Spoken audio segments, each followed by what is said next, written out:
तो record to cloud server. भाई last class में हम लोगों ने वीटीपी प्रोटोकॉल स्टार्ट किया था और वीटीपी वर्जन 2 मैंने पूरा खत्म कर दिया था। वीटीपी प्रोटोकॉल किस तरीके से काम करता है, उसका इंटरनल मैकेनिज्म क्या है, उसके मैसेज टाइप क्या है, वो मैं सारा आपको बता चुका हूँ लास्ट क्लास में। आज की क्लास में और मैं वीटीपी वर्जन 2 के ड्रॉबैक्स भी डिस्कस कर चुका हूँ। आज की क्लास में मुझे आप लोगों के साथ डिस्कस करना है वीटीपी वर्जन 1 क्या क्या है, वीटीपी वर्जन 3 क्या है और मेजरली इनके बीच में डिफरेंसेस क्या है। तो देखो, जब लास्ट क्लास में वीटीपी पढ़ाया था तो मैंने तभी बताया था कि जो इंटरनल मैकेनिज्म मैंने आपको लोगों को बताया वो एग्जैक्टली सेम है। वीटीपी के जो मैसेज टाइप है, एक कौन सा होता है, समरी मैसेज, एक होता है सबसेट और एक होता है क्लाइंट एडवर्टाइजमेंट रिक्वेस्ट मैसेज।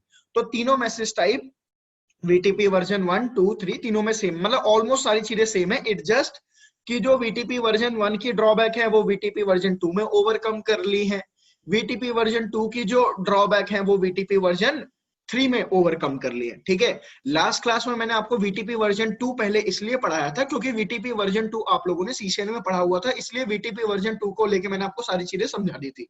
अब वीटीपी वर्जन 1 बता रहा हूँ और फिर बताऊंगा वीटीपी वर्जन 3। ज्यादा टाइम देने की मुझे जरूरत पड़ेगी नहीं क्योंकि ऑलमोस्ट लास्ट क्लास में सारी चीजें मैं बता चुका हूँ। देखो दोस्तों, अब ध्यान से सुनना कि वीटीपी वर्जन 1 किस तरीके से आप कॉन्फ़िगर करते हो, क्या है चीजें। ठीक है, मैंने आपको क्या बताया था, जब आप एक सिस्को का ब्रांड न्यू स्विच लोगे तो बाय डिफॉल्ट सिस्को के स्विच पे वीटीपी वर्जन 1 चल रहा होता है, राइट। मैंने ये चीज बताया था ना, ब्रांड न्यू स्विच पे। लेकिन अगर तुम कोई यूज्ड स्विच, जो स्विच ऑलरेडी यूज हो चुका है, अगर तुम उस पे वीटीपी प्रोटोकॉल देखोगे तो प्रोबेबली तुम्हें दिखेगा वीटीपी वर्जन 2 या VTP version 3। Is it clear. अब मुझे देखना है वीटीपी वर्जन 1 की अगर एक ब्रांड न्यू स्विच लेता हूं तो उसमें वीटीपी किस तरीके से कॉन्फ़िगर होता है। So just run this command, show VTP status, ये कमांड है। अब देखो, ये मेरा एक बिल्कुल ब्रांड न्यू स्विच है और इस स्विच 1, ये स्विच 1 क्या कह रहा है, ध्यान से देखना। ये स्विच 1 कह रहा है कि ये वीटीपी वर्जन कैपेबल 1, 2, 3। देखो, ये स्विच कह रहा है मेरे ऊपर वीटीपी के तीनों वर्जन चल सकते हैं। जिस स्विच पे कैपेबिलिटी दिखाई देगा वीटीपी वर्जन 1, 2, 3, मतलब उसी स्विच पे तीनों वर्जन चल सकते हैं। कितने स्विचेस आपको ऐसे मिलेंगे जिन पे वीटीपी वर्जन 1 और वीटीपी वर्जन 2 ही चलेगा, वीटीपी वर्जन 3 चलेगा ही नहीं, राइट। ऐसे बहुत सारे स्विचेस आपको एनकाउंटर करोगे। तो अगर आप कोई स्विच परचेज करने जा रहे हो तो जब आप किसी भी स्विच को परचेज करते हो सिस्को के, तो आप उसकी डेटा शीट पढ़ते हो पहले कि वो स्विच क्या क्या कैपेबिलिटी के साथ आप परचेज कर रहे हो, तो आपको वो चीजें देखनी पड़ती हैं। तो अभी के लिए क्या है, ये स्विच कह रहा है कि वीटीपी वर्जन 1, 2, 3 मतलब तीनों ही वर्जन इस स्विच पे चल सकते हैं। इस वक्त वीटीपी वर्जन 1 कौन सा चल रहा है, वीटीपी वर्जन 1 इस वक्त रनिंग है, क्लियर। और वीटीपी डोमेन नेम यहाँ पे कुछ नहीं लिखा हुआ ना, मैंने आपको क्या बताया था, by default VTP protocol VTP version 1 switches पे इनेबल होता है और वो वीटीपी का जो डोमेन नेम होता है वो क्या होता है, नल डोमेन नेम। तो यहाँ पे कुछ नहीं लिखा हुआ ना, तो इसका मतलब है ये है null domain. Is it clear. VTP pruning disabled है। ये वीटीपी प्रूनिंग क्या है ये मैं बाद में बताऊंगा। यहाँ पे लिखा हुआ डिवाइस आईडी। डिवाइस आईडी का मतलब है इस स्विच का मैक एड्रेस, ये स्विच का मैक एड्रेस है। Is it clear. देन उसके बाद ये क्या लिखा हुआ है यहाँ पे कि किस मोड में ऑपरेट कर रहा है, सर्वर मोड में, और मैक्सिमम नंबर ऑफ वीलन ये सपोर्ट कितनी कर रहा है, 1005। देखो मैं तो आपको एक इंटरेस्टिंग चीज बताता हूँ, ठीक है। वीटीपी वर्जन 1 और वीटीपी, देखो वीटीपी प्रोटोकॉल का काम बेसिकली क्या है कि आप वीलन क्रिएट कर सकते हो, राइट। अब आपको अब जब हमने वीलन डिस्कस किया था तो वीलन में मैंने आपको ये चीज बताई थी कि आपकी वीलन 1 से लेके वीलन 1005 तक, इन वीलेंस को हम बोलते हैं normal range of VLAN. VLAN 1006 से वीलन 4095 तक, इन वीलेंस को बोलते हैं हम extended range of valence, clear. अब वीटीपी वर्जन 1 और वीटीपी वर्जन 2 पे सिर्फ आप नॉर्मल वीलेंस ही कॉन्फ़िगर कर सकते हो, लेकिन अगर आपको किसी स्विच पे extended range of VLANs configure करनी है, then that switch must be configured with VTP version 3। VTP version 1 और VTP version 2 कभी extended VLANs की इंफॉर्मेशन आगे फॉरवर्ड नहीं करते हैं। तो इसका मतलब अगर ये मेरे पास स्विच 1 है, ये हो गया स्विच 2, ये हो गया आगे स्विच 3, अगर मैंने इन तीनों स्विचेस पे चला रखा है VTP version 1, अगर मैं यहाँ पे बनाता हूँ ना VLAN 2, तो VLAN 2 इस पे भी बनेगी, इस पे भी बनेगी, इस पे भी बनेगी। लेकिन अगर मैं यहाँ पे बना दूं VLAN 1070, अब ये एक्सटेंडेड रेंज ऑफ वीलन का पार्ट है कि नहीं है, तो ये वीलन इन दोनों स्विचेस पे नहीं बनेगी। क्यों? क्योंकि वीटीपी वर्जन 1 और VTP वर्जन 2 कभी भी नॉर्मल रेंज की VLAN की इंफॉर्मेशन ही फॉरवर्ड करते हैं, एक्सटेंडेड VLAN की फॉरवर्ड करते ही नहीं है। क्लियर है? अब आ जाओ, इसलिए वहां पे लिखा आ रहा था कि ये स्विच जो है support maximum VLAN supported is 1005, इसका मतलब ये, ठीक। यहाँ पे क्या लिखा आ रहा है, number of existing VLAN, number of existing VLAN कितनी है इस वक्त, 5 पहले से ही बनी पड़ी है, और CR की वैल्यू क्या है, 0। ये MD5 डाइजेस्ट क्या है ये भी अभी समझाता हूँ। डन, ये तो हो गया मेरा स्विच 1। अब स्विच 2 पे भी चल के देखो, अभी तक मैंने कोई भी कॉन्फ़िगरेशन परफॉर्म करी नहीं है। अब स्विच 2 का CLI लो, मैंने स्विच 2 का CLI लिया और इस पे जाके कमांड रन करो, शो VTP स्टेटस। जब मैं इस स्विच पे कमांड रन करता हूं तो ये स्विच क्या कह रहा है कि ये स्विच भी VTP version 1 to version 3 capable है। इस स्विच पे right now VTP version 1 is running, और इसका डोमेन नेम क्या है, null domain name. VTP pruning इस वक्त क्या है, डिसेबल्ड। ठीक है, हम डिस्कस करेंगे VTP प्रूनिंग क्या होता है। लोकल अपडेटर आईडी क्या है ये, ठीक है। लास्ट मॉडिफाइड कॉन्फ़िगरेशन ये क्या है, सब बताता हूं। और मैंने आपको क्या बताया था, बाय डिफॉल्ट कोई भी स्विच VTP प्रोटोकॉल तो चल ही रहा होता है, बाय डिफॉल्ट वो स्विच किस में काम करता है, सर्वर मोड में। तो स्विच 1 भी सर्वर मोड में काम कर रहा है, स्विच 2 भी सर्वर मोड में काम कर रहा है। CR वैल्यू 0 है और MD5 डाइजेस्ट की वैल्यू ये है, ठीक है। अब मैं क्या करता हूं, मैं स्विच 1 पे चलता हूं, मैं स्विच 1 पे कमांड चलाता हूं क्या, कि VTP डोमेन, मैं VTP डोमेन नेम का नाम रख देता हूं मान लो सिस्को, ठीक है। और VTP का पासवर्ड कॉन्फ़िगर कर देता हूं 1 2 3, और मैं बता देता हूं भाई ये ऑपरेट करेगा in server mode. Is it clear? अब मैं स्विच 2 पे चल के ये इंफॉर्मेशन देखो। अब मैंने आपको एक चीज और बताई थी कि दो स्विचेस के बीच में VTP मैसेज तभी एक्सचेंज होंगे जब वो पोर्ट होगा ट्रंक पोर्ट। तो क्या, तो पहले मेरे को स्विच 1 और स्विच 2 के बीच के पोर्ट, बीच में के जो पोर्ट है उनको ट्रंक बनाना चाहिए, हाँ या ना? तो मैं काम करता हूं, ये जो स्विच 1 का जो इंटरफेस है ना E0/1, इसको तो मैं कर देता हूं शट डाउन, इसकी तो जरूरत है ही नहीं। और जो स्विच 1 का जो E0/0 पोर्ट है इसको मैं कॉन्फ़िगर कर देता हूं as trunk, switch port trunk encapsulation .1Q। पहले मैंने इनकैप्सुलेशन बताई, फिर मैन्युअली इसको बना दिया trunk, switch port mode trunk. Is it clear? अब दूसरे स्विच पे आ जाओ, स्विच 2 पे, ठीक है। यहां पे मैं कमांड रन करता हूं, शो VTP स्टेटस, ठीक है। मैंने देखो आप लोगों को क्या बताया था कि अगर दो स्विचेस पे बाय डिफॉल्ट क्या चल रहा है, नल डोमेन, तो एक स्विच दूसरे स्विच से VTP मैसेज रिसीव करके अपने आप को सेम डोमेन नेम कॉन्फ़िगर कर लेगा।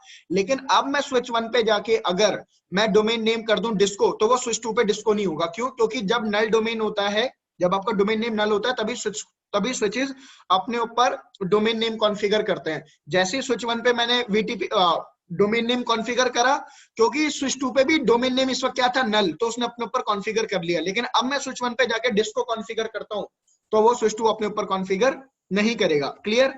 अब यहां पे एक बार जरा कमांड चला के देखो, शो VTP पासवर्ड, क्या पासवर्ड भी अपने आप कॉन्फ़िगर होता है? नहीं। तो पासवर्ड कॉन्फ़िगर करने के लिए मैं कमांड दे देता हूं VTP पासवर्ड 1 2 3, और मैं बता देता हूं ये स्विच काम करेगा VTP क्लाइंट मोड में। और VTP का कौन सा वर्जन चलाना है ये आप इस कमांड से रन कर सकते हो, VTP वर्जन। अब मैं बता सकता हूं मेरे को वर्जन 1 चलाना है, 2 चलाना है, 3 चलाना है। इस वक्त VTP वर्जन 1 चल रहा है बाय डिफॉल्ट, तो मुझे कॉन्फ़िगरेशन करने की जरूरत ही नहीं है। अब एक बार स्विच 2 पे वापस से सारी चीजें चेक करो, डू शो VTP स्टेटस। तो यहाँ पे क्या कह रहा है कि VTP वर्जन 1 चल रहा है, डोमेन नेम सिस्को है, ठीक है, और number of existing VLAN CR same है। Is it clear? स्विच 1 पे आओ, स्विच 1 पे भी आपको सेम ही इंफॉर्मेशन दिखेगी, सेम ही इंफॉर्मेशन है। अब मैं क्या करता हूं, ध्यान से देखना मैं पहली बात ना, मैं इस स्विच का जरा टाइम और डेट अपडेट करता हूं, ठीक है। तो टाइम और डेट कैसे अपडेट करते हैं, तो CCNA की बेसिक कॉन्फ़िगरेशन है, क्लॉक सेट, और टाइम इस पे दे देता हूं, इस वक्त टाइम क्या हो रहा है, 7 बज रहे हैं, 7:15:00 सेकेंड। डेट क्या है, आज डेट है 1 Feb 2019, ठीक है। डू शो हिस्ट्री, यही शो हिस्ट्री, यही कमांड मैं उस स्विच पे जाके पेस्ट कर देता हूं। किस पे? स्विच 2 पे। उस पे भी तो टाइम और डेट अपडेट कर देता हूं। कर दिया दोनों स्विचेस पे टाइम और डेट अपडेट। ठीक है, अब तुम ध्यान से देखना, ठीक है, बड़े ध्यान से देखना सारी चीजें। मैं क्या करता हूं, अब मैं इस पे कॉन्फ़िगर करता हूं एक VLAN 2, कॉन्फ़िगर करी VLAN 2, एग्जिट करो, do show VLAN brief, VLAN 2 configure हो गई, दैट्स गुड। अब जरा VTP स्टेटस देखो, do show VTP status, VTP status हो गया। अब तुम जरा ध्यान से देखना, ठीक है, ये स्विच क्या कह रहा है कि number of configuration revision value क्या हो गई 1, ये की वैल्यू क्या हो गई 6। यहां तक तो सारी चीजें क्लियर है, ठीक है। अच्छा एक सेकंड, जो मैंने टाइम दिया है तो मैंने 7 दे दिया 6 दे दिया, मैंने दिया है टाइम 7, सही है फिर तो, ठीक है। अब ये इंफॉर्मेशन जरा स्विच 2 पे आके देखो, क्या स्विच 2 पे भी सेम इंफॉर्मेशन आ रही है? डू शो VTP स्टेटस करके देखूं मैं, सॉरी, शो VTP स्टेटस यहाँ पे भी CR वैल्यू 1 हो गई, नंबर ऑफ मतलब वो बन चुका है, ठीक है। अब एक चीज देखना है यहाँ पे, ठीक है, इस स्विच पे आओ, यहाँ पे जो तुम्हारे सामने इंफॉर्मेशन आ रही थी ना, कॉन्फ़िगरेशन लास्ट मॉडिफाइड, मतलब लास्ट कॉन्फ़िगरेशन किस टाइम पे हुई है, तो ये वो इंफॉर्मेशन दिखाता है। रुक जाओ, अब मैं फिर से एक VLAN क्रिएट करता हूँ, VLAN 3, VLAN 4, VLAN 5 क्रिएट कर दी, एग्जिट करो। मतलब मैंने इस मैंने VLAN का डेटाबेस अपडेट करा है, मैं कमांड रन करता हूँ डू शो VTP स्टेटस, ठीक है। तो देखो एक्चुअल में जो मैंने टाइम कॉन्फ़िगर किया था, वो मैंने टाइम कॉन्फ़िगर किया था 7:15 यहाँ पे शायद ये टाइम सही नहीं ले रहा है, नहीं तो डेट तो इसने सही ले रखी है। देखो ये पहले आपके सामने ये दिखा रहा है डे, ये दिखा रहा है मंथ, और ये दिखा रहा है आपको ईयर, ये वाला ये ईयर है, ये आपका मंथ है, और ये डे है। और ये इस वक्त टाइम क्या ले रहा है 6 बज के 1 मिनट, जरा इस पे डू शो क्लॉक करके देखूं क्या टाइम ले रहा है इस वक्त। डू शो क्लॉक 7:17 हो रहे हैं, उसको टाइम ये सही नहीं ले रहा। डू शो VTP स्टेटस, रुको जरा, VLAN 7, VLAN 8, VLAN 9 डेटाबेस हो गया अपडेट, तो शो VTP स्टेटस। देखो टाइम तो ले रहा है ये, लेकिन ये टाइम 1 घंटे पीछे का ले रहा है। ये स्विच, ये ना जो मैं इस पे काम कर रहा हूँ वेब IOU प्लेटफॉर्म पे, तो बेसिकली इसी का इशू है, और किसी चीज का कोई इशू नहीं है, ठीक है, आप परेशान मत हो। एक्चुअल में टाइम ये 7 आवर्स 17 मिनट 29 सेकंड इसे यहाँ पे दिखाना चाहिए था, लेकिन ये टाइम 1 घंटे का लैग लेके चल रहा है। वो क्यों चल रहा है वो मुझे नहीं पता, पहली बार ही देख रहा हूँ मैं ये चीज। तो यहाँ पे एक्चुअल में वो इन्फॉर्मेशन आती है कि किस टाइम पे इन्फॉर्मेशन अपडेट हुई है, और वही टाइम इस पे शो कर रहा होता है। देखो अगर मैं इस पे कमांड रन करूं, तो ये भी क्या कह रहा है कि मैं भी उसी टाइम पे अपडेट हुआ हूं, समझ में आया? तो ये जो डेट और टाइम है ना, ये इससे पता चलता है कि मैं कितने टाइम पहले मैं अपडेट हुआ हूं। और यहाँ पे लिखा हुआ है ना कॉन्फ़िगरेशन लास्ट मॉडिफाइड, अब ये इंफॉर्मेशन क्या है ये भी बता देता हूं। देखो यहाँ पे क्या लिखा हुआ है, updater identity, local updater ID. Actual में क्या होता है, जो भी सर्वर स्विच होता है ना, वो एक अपना नाम क्रिएट करता है स्विच पे, ठीक है। ये चीज VTP वर्जन 1, वर्जन 2, वर्जन 3 तीनों में ही सेम है। तो बेसिकली होता क्या है, अब अपडेटर आईडी कहां से आती है, जब तक किसी स्विच पे आप एक इंटरफेस पे IP नहीं दे देते, ठीक है, जैसे ही आप एक IP दोगे, वो अपने ऊपर उस IP एड्रेस को मान लेगा अपने खुद की एक ID। देखो मैं क्या करता हूं, मैं एक SVI क्रिएट करता हूं। आई होप CCNA में आपने सीखा होगा कि आप VLAN का एक इंटरफेस बना सकते हो, उसका मैं उस पे फिर मैं नो शटडाउन कमांड चला के उस पे IP एड्रेस दे देता हूं, मान लो 192.168.255.255.255.0 दे दिया मैंने IP एड्रेस, एग्जिट करो जरा। अब जरा देखना डू शो VTP स्टेटस, ठीक है। देखो क्या कह रहा है, लोकल अपडेटर आईडी क्या है 192.168.1.1, समझ में आया? और अगर मान लो मैं ऐसे मल्टीपल इंटरफेस होते इस स्विच पे, मल्टीपल इंटरफेस पे IP होती, तो कौन से इंटरफेस की IP लेता वो? हमेशा जो लोएस्ट IP होती है ना, लोएस्ट VLAN IP, ठीक है, हमेशा वो लेता है वो। तो अभी क्योंकि मैंने एक ही IP दे रखी है, तो इसलिए 192.168.1.1 होगी। अब देखना मैं क्या करता हूं, अब मैं स्विच 2 पे जरा चलता हूं। स्विच 2 पे भी अब इंफॉर्मेशन दिखाएगा क्या, कि उसको जो अपडेट किया है ना, वो किसने अपडेट किया है, उसको भी इंफॉर्मेशन वो यहाँ पे दिखा देगा। क्यों, कब दिखाएगा, जब वो VTP मैसेज भेजेगा। मैं काम करता हूं, मैं एक और VTP VLAN क्रिएट कर देता हूँ यहाँ पे। लो कॉन्फ़िगरेशन रिवीजन बढ़ा, कॉन्फ़िगरेशन रिवीजन 8 हो गई, नंबर ऑफ स्ट्रिंग VLAN 13। अब इस स्विच पे चलो, देखो लास्ट मॉडिफाइड आईडी समझ में आया। तो ये स्विच टू क्या है मेरे पास, क्लाइंट। तो यहाँ पे लिखा है ना configuration last modified by whom, किसने मॉडिफाई करी है, ये उस स्विच की इंफॉर्मेशन होती है जिसने आपकी इंफॉर्मेशन अपडेट करी है, उसका नाम। समझ में आया। और ये डेट और टाइम, किस टाइम पे क्यों। और जो लोकल आईडी होती है ना, देखो क्या, ये देखो ये क्लाइंट है, क्या क्लाइंट के ऊपर कोई ऐसा है लोकल आइडेंटिफायर आईडी, नहीं। लेकिन ये आपका सर्वर है, सर्वर के ऊपर है ना लोकल अपडेटर आईडी। तो जो सर्वर स्विच होते हैं वो ही सिर्फ अपने ऊपर एक यूनिक आइडेंटिटी क्रिएट करते हैं, क्लाइंट स्विच कभी भी अपने ऊपर यूनिक आइडेंटिटी क्रिएट नहीं करता। नलिनी मैम कोई डाउट है यहां तक आपको? सर तो, जब बहुत सारे आईपीस होंगे तो उसमें सबसे मैम देखो लोवेस्ट विलेन हाँ, की आईडी लेगा। मैम उस केस में वो जो लोएस्ट आईपी होगी, लोएस्ट आईपी होगी या लोएस्ट विलेन की आईपी लो होगी? जो देखो यहाँ पे क्या लिखा हुआ है, लोएस्ट वीलैन वीलैन इंटरफेस फाउंड। ठीक है, जो भी आपका लोएस्ट वीलैन का इंटरफेस नंबर होगा ना, उसकी आईपी लेगा वो। जैसे कि अगर ओके। मान लो मैं एक ले लेता हूँ वीलन 1, एक ले लेता हूँ वीलन 2, एक ले लेता हूँ वीलन 3, एक ले लेता हूँ वीलन 4, 4 वीलन के इंटरफेस बना लेता हूँ। तो वीलन वाला जो इंटरफेस है वो है तो मेरे सबसे छोटा, तो हमेशा उसकी आईपी वो पिक करेगा। ओके ओके जो ठीक है। लोएस्ट एसवीआई होता है उसकी आईपी पिक होती है। और ओके। हमेशा लोकल अपडेटर आईडी जो होती है वो सिर्फ सर्वर पिक करता है, क्लाइंट कभी भी पिक नहीं करते। नहीं। रेहान आपको कोई डाउट यहां तक? No sir. ठीक है दीपक। नहीं सर।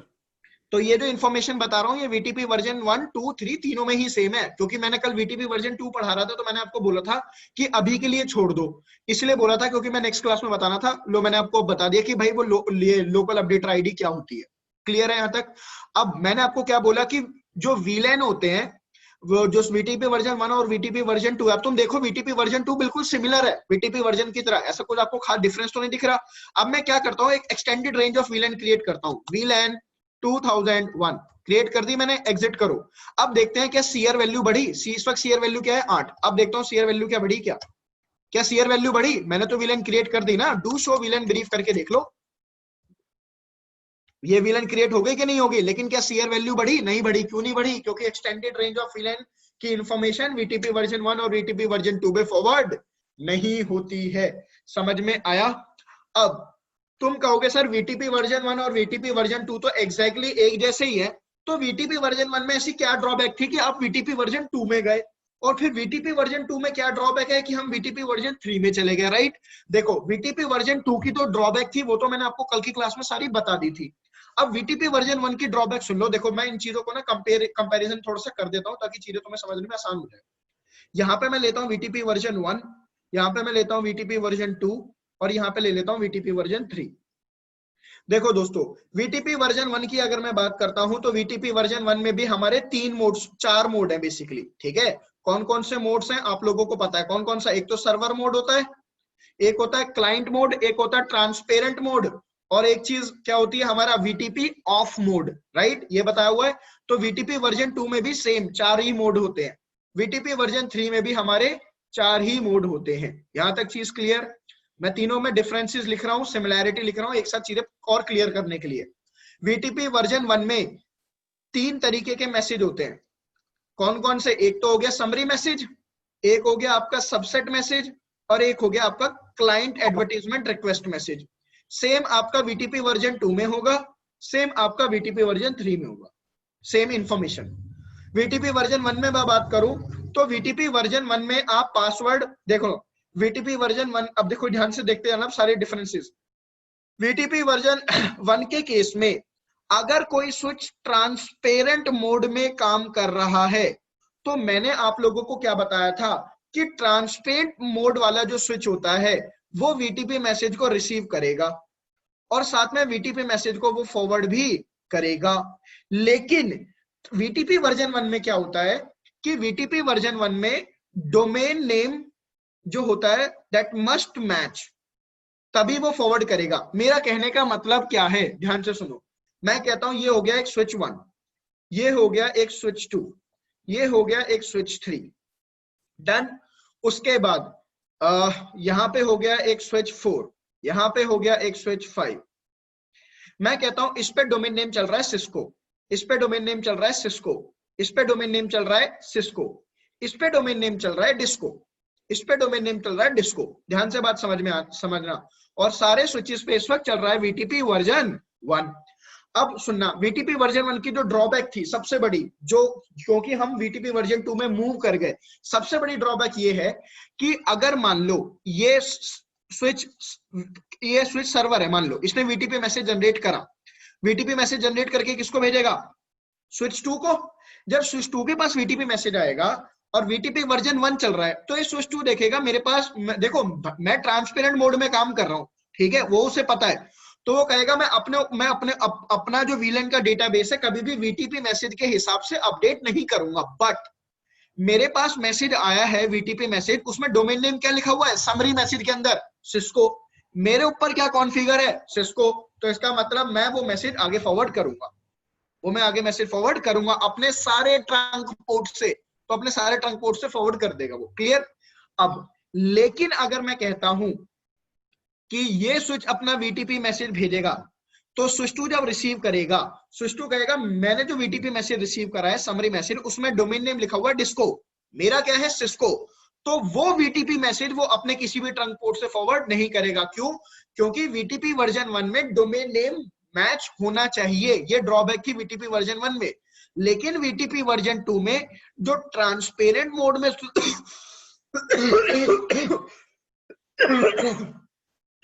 सॉरी, जो ट्रांसपेरेंट मोड में स्विच काम करता है, वो वीटीपी मैसेज को रिसीव भी करेगा, वो वीटीपी मैसेज को फॉरवर्ड करेगा, चाहे डोमेन नेम मिसमैच हो।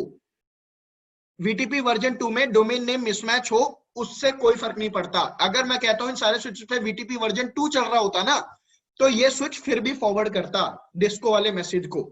समझ में आया? लेकिन वीटीपी वर्जन 1 में नहीं होता। ये मेन डिफरेंस है वर्जन 1 और वर्जन 2 में। बाकी वीटीपी वर्जन 1 सिर्फ नॉर्मल वीलन को सपोर्ट करता है और वीटीपी वर्जन 2 भी नॉर्मल वीलन को ही सपोर्ट करता है। क्लियर? इसके अलावा वीटीपी वर्जन 1 में आप पासवर्ड दे सकते हो, लेकिन जो पासवर्ड आप कॉन्फ़िगर करते हो वो प्लेन टेक्स्ट में दिख जाता है साफ। अगर मैं शो वीटीपी पासवर्ड वाली कमांड चलाऊं, साफ दिखता है ना। सेम चीज यहाँ पे भी है वीटीपी वर्जन 2 में।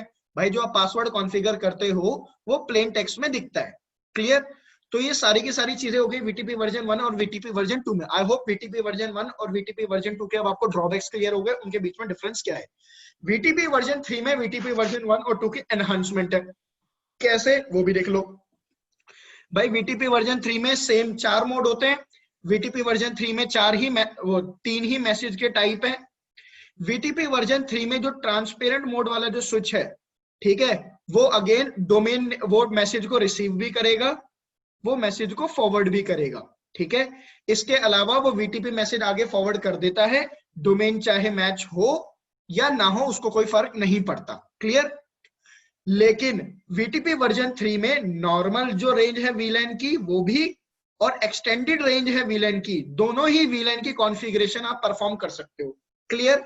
इसके अलावा वीटीपी वर्जन 3 में जब आप पासवर्ड कॉन्फ़िगर करते हो ना, तो आप पासवर्ड को इनक्रिप्ट कर सकते हो। इनक्रिप्ट करने का मतलब क्या है कि अगर कोई कमांड चलाएगा ना शो वीटीपी पासवर्ड, तो वीटीपी वर्जन 3 अगर किसी स्विच पे चल रहा है तो उसको पासवर्ड समझ ही नहीं आएगा, क्योंकि वीटीपी वर्जन 3 पासवर्ड को कर देता है इनक्रिप्ट। क्लियर? इसके अलावा वीटीपी वर्जन 3 में क्या है, जो सबसे बड़ा डिफरेंस है कि वीटीपी वर्जन 3 में 4 मोड होते हैं, server mode, client mode, transparent mode and VTP of mode. लेकिन वीटीपी वर्जन 3 में 2 तरीके के सर्वर होते हैं, एक होता है प्राइमरी सर्वर और एक होता है सेकेंडरी सर्वर। ठीक है? तो जितनी भी कॉन्फ़िगरेशन परफॉर्म होती है वो प्राइमरी सर्वर के अकॉर्डिंग ही होती है। देखो वीटीपी वर्जन 1 और 2 में ड्रॉबैक क्या है कि मल्टीपल सर्वर हो सकते हैं, लेकिन वीटीपी वर्जन 3 में मल्टीपल सर्वर हो ही नहीं सकते। ठीक है? बाय डिफॉल्ट सारे के सारे जो स्विचेस होते हैं वो क्या होते हैं? Secondary server. ठीक है? और अगर आपने किसी को प्राइमरी सर्वर बना दिया वीटीपी वर्जन 3 में, तो प्राइमरी सर्वर एक ही होता है। वीटीपी वर्जन 3 में मल्टीपल प्राइमरी सर्वर नहीं होते। वीटीपी वर्जन 1 और 2 में ड्रॉबैक क्या थी कि जिसकी सीआर वैल्यू बड़ी होगी वो टोपोलॉजी में इफेक्ट डाल देता है, अगर आपको लास्ट क्लास याद हो तो। लेकिन वीटीपी वर्जन 3 में जो भी प्राइमरी सर्वर होगा उस पे जो सीआर वैल्यू चल रही होगी बस वही इफेक्ट डालता है। अगर किसी और क्लाइंट की सीआर वैल्यू बड़ी भी हो जाए ना, जैसे मैंने आपको करके दिखाया था लास्ट क्लास में प्रैक्टिकल में, तो भी कोई फर्क नहीं पड़ेगा वीटीपी वर्जन 3 में। लेकिन वीटीपी वर्जन 1 और 2 में फर्क पड़ जाता है। ये है मेन डिफरेंसेस। नलिनी मैम कोई डाउट है? नो सर, क्लियर है। दीपक नहीं सर। बेटा ध्यान फिर बोल रहा हूँ, पूछ लो अगर कुछ चीज नहीं समझ में आ रही है, कुछ डाउट है तो। नहीं अभी तक तो नहीं है। पक्का? हाँ sir. Rehan Khan yes sir. Clear है चीजें? Yes yes. अरे तुम्हारे सर SCL अभी तो इंटरव्यू कैसा रहा? इंडस्ट्रीज में हाँ सर आप सर। बोलिए। रेहान तुम्हारा इंटरव्यू कैसा रहा SCL का? सर अभी तो 9 को है ना सर अभी। अच्छा अच्छा चलो कोई नहीं। हाँ क्या कह रहे थे मैम आप? मैं कह रही थी कि वर्जन 1 और 2 का तो फिर अभी कोई यूज नहीं होगा ना नहीं इंडस्ट्रीज मैम, में, क्योंकि इसमें इंडस्ट्रीज तो में बहुत VTP सारे। वर्जन, मैम इंडस्ट्रीज में VTP वर्जन 2 या 3 यूज होता है, डिपेंड करता है। अगर मान लो उनके प्रोडक्शन एनवायरनमेंट में extended range of VLAN use कर ही नहीं रहे वो, तो डिपेंड करता है वो VTP वर्जन 2 यूज कर रहे होंगे फिर। ओके, बट बाय तो डिफॉल्ट जो बाय स्विचेस डिफॉल्ट आते VTP हैं वर्जन 1 चल उनमें रहा होता है स्विचेस पे। 1 ही चलता है। ओके। हाँ, लेकिन VTP वर्जन 1 कोई यूज कॉन्फ़िगर नहीं करता, VTP वर्जन 2 या 3 ही कॉन्फ़िगर होता है। बस आपको एक कमांड ही तो चलानी है, VTP वर्जन 3, VTP वर्जन 3 हो जाएगा, वो 2 हो जाएगा। ठीक है, हाँ तो अब देख लो ठीक। VTP वर्जन 3 की कॉन्फ़िगरेशन किस तरीके से होंगी। वापस अपनी टोपोलॉजी पे आ जाओ। अब मैंने आपको क्या बोला कि VTP वर्जन, चलो देखो मैं क्या करता हूँ, इसको करता हूँ VTP वर्जन 3, कर दिया VTP वर्जन 3। पहले इस स्विच पे क्या चल रहा था, VTP वर्जन 1, अब इस स्विच पे क्या कर दिया, VTP वर्जन 3। तो अब देखना है, अगर मैं ये कमांड चलाता हूं डू शो VTP स्टेटस, तो CR वैल्यू वापस 0 हो गई। तो इसका मतलब अगर आप किसी स्विच का VTP वर्जन चेंज करते हो तो CR वैल्यू वापस क्या हो जाएगी, 0। अब ये स्विच क्या कह रहा है कि VTP वर्जन कौन सा चल रहा है इस पे, 3। डोमेन नेम मैंने ऑलरेडी कॉन्फ़िगर कर चुका था सिस्को, ठीक है। ये इस स्विच की आईडी है, इस स्विच का मैक एड्रेस है, ठीक। और वो क्या कह रहा है, ये स्विच इस वक्त कैसे ऑपरेट कर रहा है, एज सर्वर। लेकिन कौन सा सर्वर, सेकेंडरी सर्वर, ये अभी प्राइमरी सर्वर नहीं है। VTP वर्जन 3 में अगर कोई स्विच ऑपरेट करता है बाय डिफॉल्ट, अगर आप VTP का मोड नहीं बताते तो बाय डिफॉल्ट सेकेंडरी सर्वर होता है। नंबर ऑफ एग्जिस्टिंग विलन कितनी है, 13, क्योंकि पहले से इतनी विलन बनी पड़ी है। और number of existing extended VLAN, extended VLAN एक 2001 मैंने बनाई हुई है ना, वो देखो यहाँ पे बनी हुई है, ठीक है। अब ये क्या कह रहा है, मैक्सिमम वीलन सपोर्टेड 4096, और VTP वर्जन 1 और 2 में क्या कह रहा था, सपोर्टेड वीलन 1005। डिफरेंस क्लियर है? अब ये स्विच क्या कह रहा है, जो ये देखो, ये जो इन्फॉर्मेशन है ना, CR वैल्यू 0 आप लोगों को पता है। ये जो इन्फॉर्मेशन है प्राइमरी आईडी, ये उस स्विच की मैक एड्रेस होगा जो कि प्राइमरी सर्वर होगा। अभी कोई प्राइमरी सर्वर है नहीं, तो इसलिए ये मैक एड्रेस क्या पड़ा हुआ है, खाली। क्लियर? अब मैं स्विच 2 पे चलता हूं, ये हो गया मेरा स्विच 2, और इस स्विच 2 का भी मैं जो मैक इस पे भी मैं कॉन्फ़िगर कर देता हूं VTP वर्जन 3। VTP वर्जन 3 करा, do show VTP status command चलाओ, तो वो VTP स्टेटस वाली कमांड चलाता हूँ इस स्विच 2 पे, तो क्या कह रहा है भाई, VTP वर्जन 3 चल रहा है, डोमेन नेम सिस्को है, और मैं क्या हूं, क्लाइंट। देखो वो क्लाइंट इसलिए बना हुआ यहाँ पे दिखा रहा हुआ है क्योंकि मैंने पहले VTP वर्जन 1 कॉन्फ़िगर कर रखा था इस पे, और इसको क्लाइंट बना रखा था। लेकिन अगर ये कोई नया स्विच होता ना, तो बाय डिफॉल्ट किस में कॉन्फ़िगर होता है, VTP सर्वर मोड में। और कौन से सर्वर मोड में, सेकेंडरी सर्वर में। समझ में आया? अब देखो मैं इसको अगर सर्वर बनाता भी हूं ना, यहाँ पे VTP server, VTP mode server, तो सर्वर बन गया होगा ये। लेकिन ये कौन सा सर्वर बना होगा, अभी भी ये सेकेंडरी सर्वर है, प्राइमरी सर्वर तो अभी कोई भी नहीं बना हुआ। देख लो, प्राइमरी सर्वर की कोई इंफॉर्मेशन है नहीं। अब मैं अगर यहाँ पे कमांड चलाता हूँ डू शो VTP पासवर्ड, तो पासवर्ड जो पहले से मैंने VTP वर्जन 1 में कॉन्फ़िगर हुआ था, ये वही कॉन्फ़िगर हुआ पड़ा है अभी तक।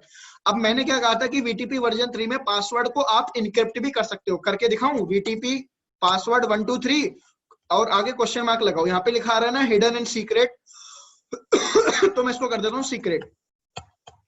उसके बाद अब मैं कमांड चलाता हूँ डू शो VTP पासवर्ड। रुक जाओ यार, ये ना, ये जो इशू है ना, ये बस उसी का ही है आपके, ठीक है। अब देखना जरा, do show VTP password command चलाता हूं। आप हिडन और सीक्रेट फीचर दोनों ही यूज कर सकते हो, दोनों ही अब आपके पासवर्ड को इनक्रिप्ट करते हैं। मैंने ये फीचर यूज करा, VTP पासवर्ड 1 2 3, और आगे यूज कर दिया हिडन पासवर्ड, क्या हो गया, इनक्रिप्ट। यही चीज मैं स्विच 1 पे भी जाके कर देता हूँ। VTP पासवर्ड क्या है मेरा, 1 2 3, और आगे लिख देता हूँ हिडन, कि मेरे पासवर्ड को हाइड कर दो। हाइड वो कैसे करेगा भाई, पासवर्ड को इनक्रिप्ट कर देगा। यही VTP वर्जन 1 और 2 में ड्रॉबैक थी कि VTP का पासवर्ड प्लेन टेक्स्ट में लिख जाता है, लेकिन VTP वर्जन 3 में हम पासवर्ड को इनक्रिप्ट कर सकते हैं। इसके अलावा अब ये स्विच क्या है मेरा, सेकेंडरी स्विच, और दूसरा स्विच 2 है, वो भी मेरा क्या है, सेकेंडरी स्विच। अब किसी ना किसी को तो प्राइमरी बनाना पड़ेगा ना, तो मैं स्विच 1 को प्राइमरी बनाता हूं। अब यहाँ पे प्राइमरी कैसे बनाओगे, एग्जिट करो, अब आप आगे प्रिविलेज मोड में, प्रिविलेज मोड में आके लिखो VTP प्राइमरी, एंटर करो। अब ये स्विच क्या कह रहा है कि ये स्विच को अगर आपको प्राइमरी सर्वर बनाना है तो पासवर्ड बताओ। पासवर्ड है 1 2 3, एंटर करो। कर दिया मैंने एंटर। अब एंटर करने के बाद ये थोड़ा सा कुछ टाइम लेगा, ठीक है। उस टाइम में ये देखता है क्या मेरे नेटवर्क में कोई और तो प्राइमरी स्विच नहीं है, वो पहले ये देखेगा, ठीक है। मैंने एंटर कर दिया है। देखो क्या कह रहा है, no conflicting VTP version 3 device found. कहता है कोई और डिवाइस VTP वर्जन 3 पे प्राइमरी सर्वर है ही नहीं, क्या तुम इसको बनाना चाहते हो? मैंने यस करा तो वो बन गया। अब ये स्विच क्या बन गया, प्राइमरी सर्वर। देखो अब मैं कमांड चलाऊं, शो VTP स्टेटस, तो ये क्या कह रहा है, ये स्विच है प्राइमरी सर्वर, ठीक है। और प्राइमरी सर्वर की आईडी क्या हो गई, ये क्या है, इसकी खुद की आईडी। तो दोनों प्राइमरी सर्वर और ये सेम ही है, ठीक है। प्राइमरी सर्वर का ये नाम है, होस्ट नेम प्राइमरी सर्वर का, समझ में आया। अब ये इन्फॉर्मेशन स्विच 2 के पास पहुंच गई होगी। जाओ स्विच 2 पे, देखो स्विच 2 पे इन्फॉर्मेशन आ गई ना कि भाई तुम्हारा प्राइमरी सर्वर का मैक एड्रेस ये है, डू शो VTP स्टेटस, आ गई ना इन्फॉर्मेशन। ये कह रहा है डिवाइस आईडी, मेरी खुद की डिवाइस आईडी क्या है ये, और प्राइमरी सर्वर की डिवाइस आईडी क्या है, ये अलग अलग है कि नहीं है। समझ में आई चीजें। अब देखो मैं अब स्विच 1 पे जाके मैं extended range of VLAN configure करता हूं, ठीक है।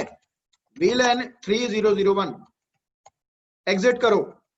Do show VTP status, CR value increment हुई कि नहीं हुई, हो गई ना इंक्रीमेंट। तो इसका मतलब इसकी इंफॉर्मेशन स्विच 2 के पास पहुंची होगी।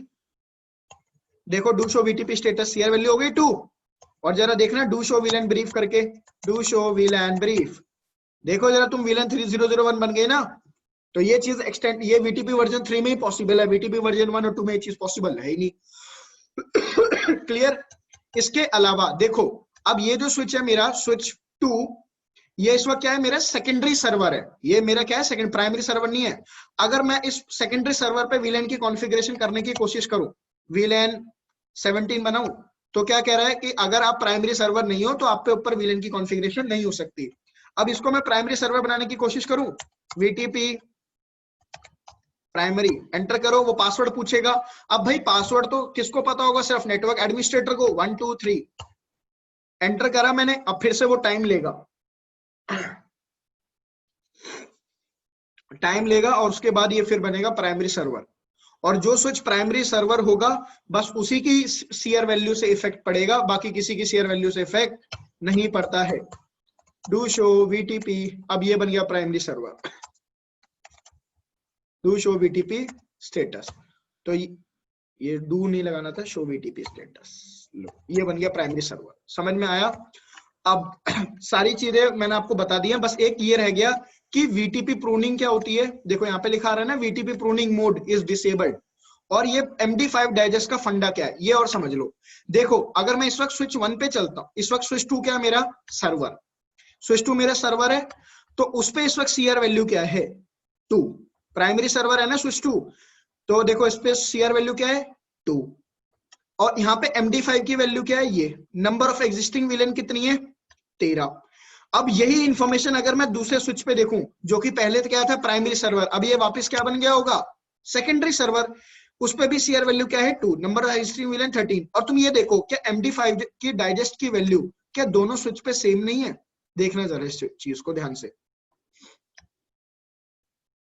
ये स्विच देखो, ये है मेरा स्विच 1 ये वाला, और ये है स्विच 2। स्विच 2 और स्विच 1 पे MD5 की डाइजेस्ट की वैल्यू सेम है ना। अब मैं क्या करता हूं, मैं जो मेरा स्विच 1 है 2 है ना, मेरा जो प्राइमरी सर्वर है, इसका जरा मैं VTP पासवर्ड चेंज कर देता हूं। VTP password 321 hidden, password change हो गया। मतलब अब जो सर्वर है प्राइमरी सर्वर, और जो दूसरा क्लाइंट है, क्लाइंट कह लो या सेकेंडरी सर्वर कह लो, उसको आप क्लाइंट बना दो चाहे तो। लो मैं इसको क्लाइंट बना देता हूँ, VTP मोड क्लाइंट, क्लाइंट बना दिया। अब मैं क्या कह रहा हूं, जो आपका VTP जो सर्वर है उसका पासवर्ड है 322, और जो VTP क्लाइंट है उसका पासवर्ड है 123। अब तुम कहोगे सर MD5 का यहाँ पे रोल क्या है, देखना है MD5 का रोल क्या है। अब मैं जरा ना VLAN की कॉन्फ़िगरेशन करता हूँ। VLAN 100 कॉन्फ़िगर करी, एग्जिट करो जरा एक second. VTP VLAN configuration is not allowed when the device is not primary server। Primary server ही तो है इस वक्त। ये क्या हुआ है सर, ये इंफॉर्मेशन क्यों दे रहा है, do show VTP status server है ये, तो प्राइमरी सर्वर कौन बना पड़ा हुआ है? Switch 1 do show VTP status, ये क्लाइंट है, ये सर्वर है, जरा इसको प्राइमरी सर्वर बनाने दो। वीटीपी प्राइमरी 322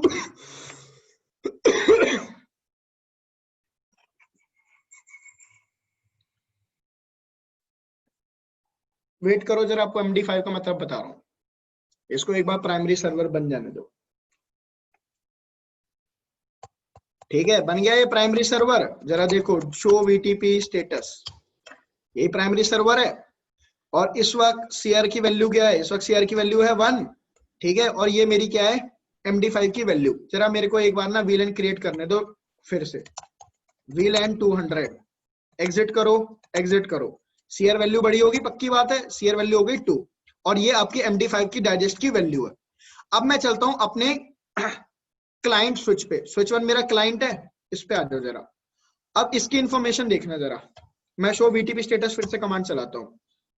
यहां पे सीआर वैल्यू क्या है? 2 और यहां पे क्या है? 2। MD5 की वैल्यू सेम है? नहीं। देखो जरा तुम, ये इस वक्त मैं किस पे हूं? स्विच 2 पे। ठीक है, स्विच 2 क्या है? मेरा प्राइमरी सर्वर। इसकी MD5 की डाइजेस्ट की वैल्यू क्या है? ये। फिर मैं लेता हूं अब स्विच 1 का CLI, इसका भी CLI ले लो। दोनों का इस वक्त पासवर्ड अलग है। ये हो गया मेरा switch 1 do show VTP status. इसका ये क्या है? इसकी MD5 डाइजेस्ट की वैल्यू ये रही। ठीक, और इसकी लाओ।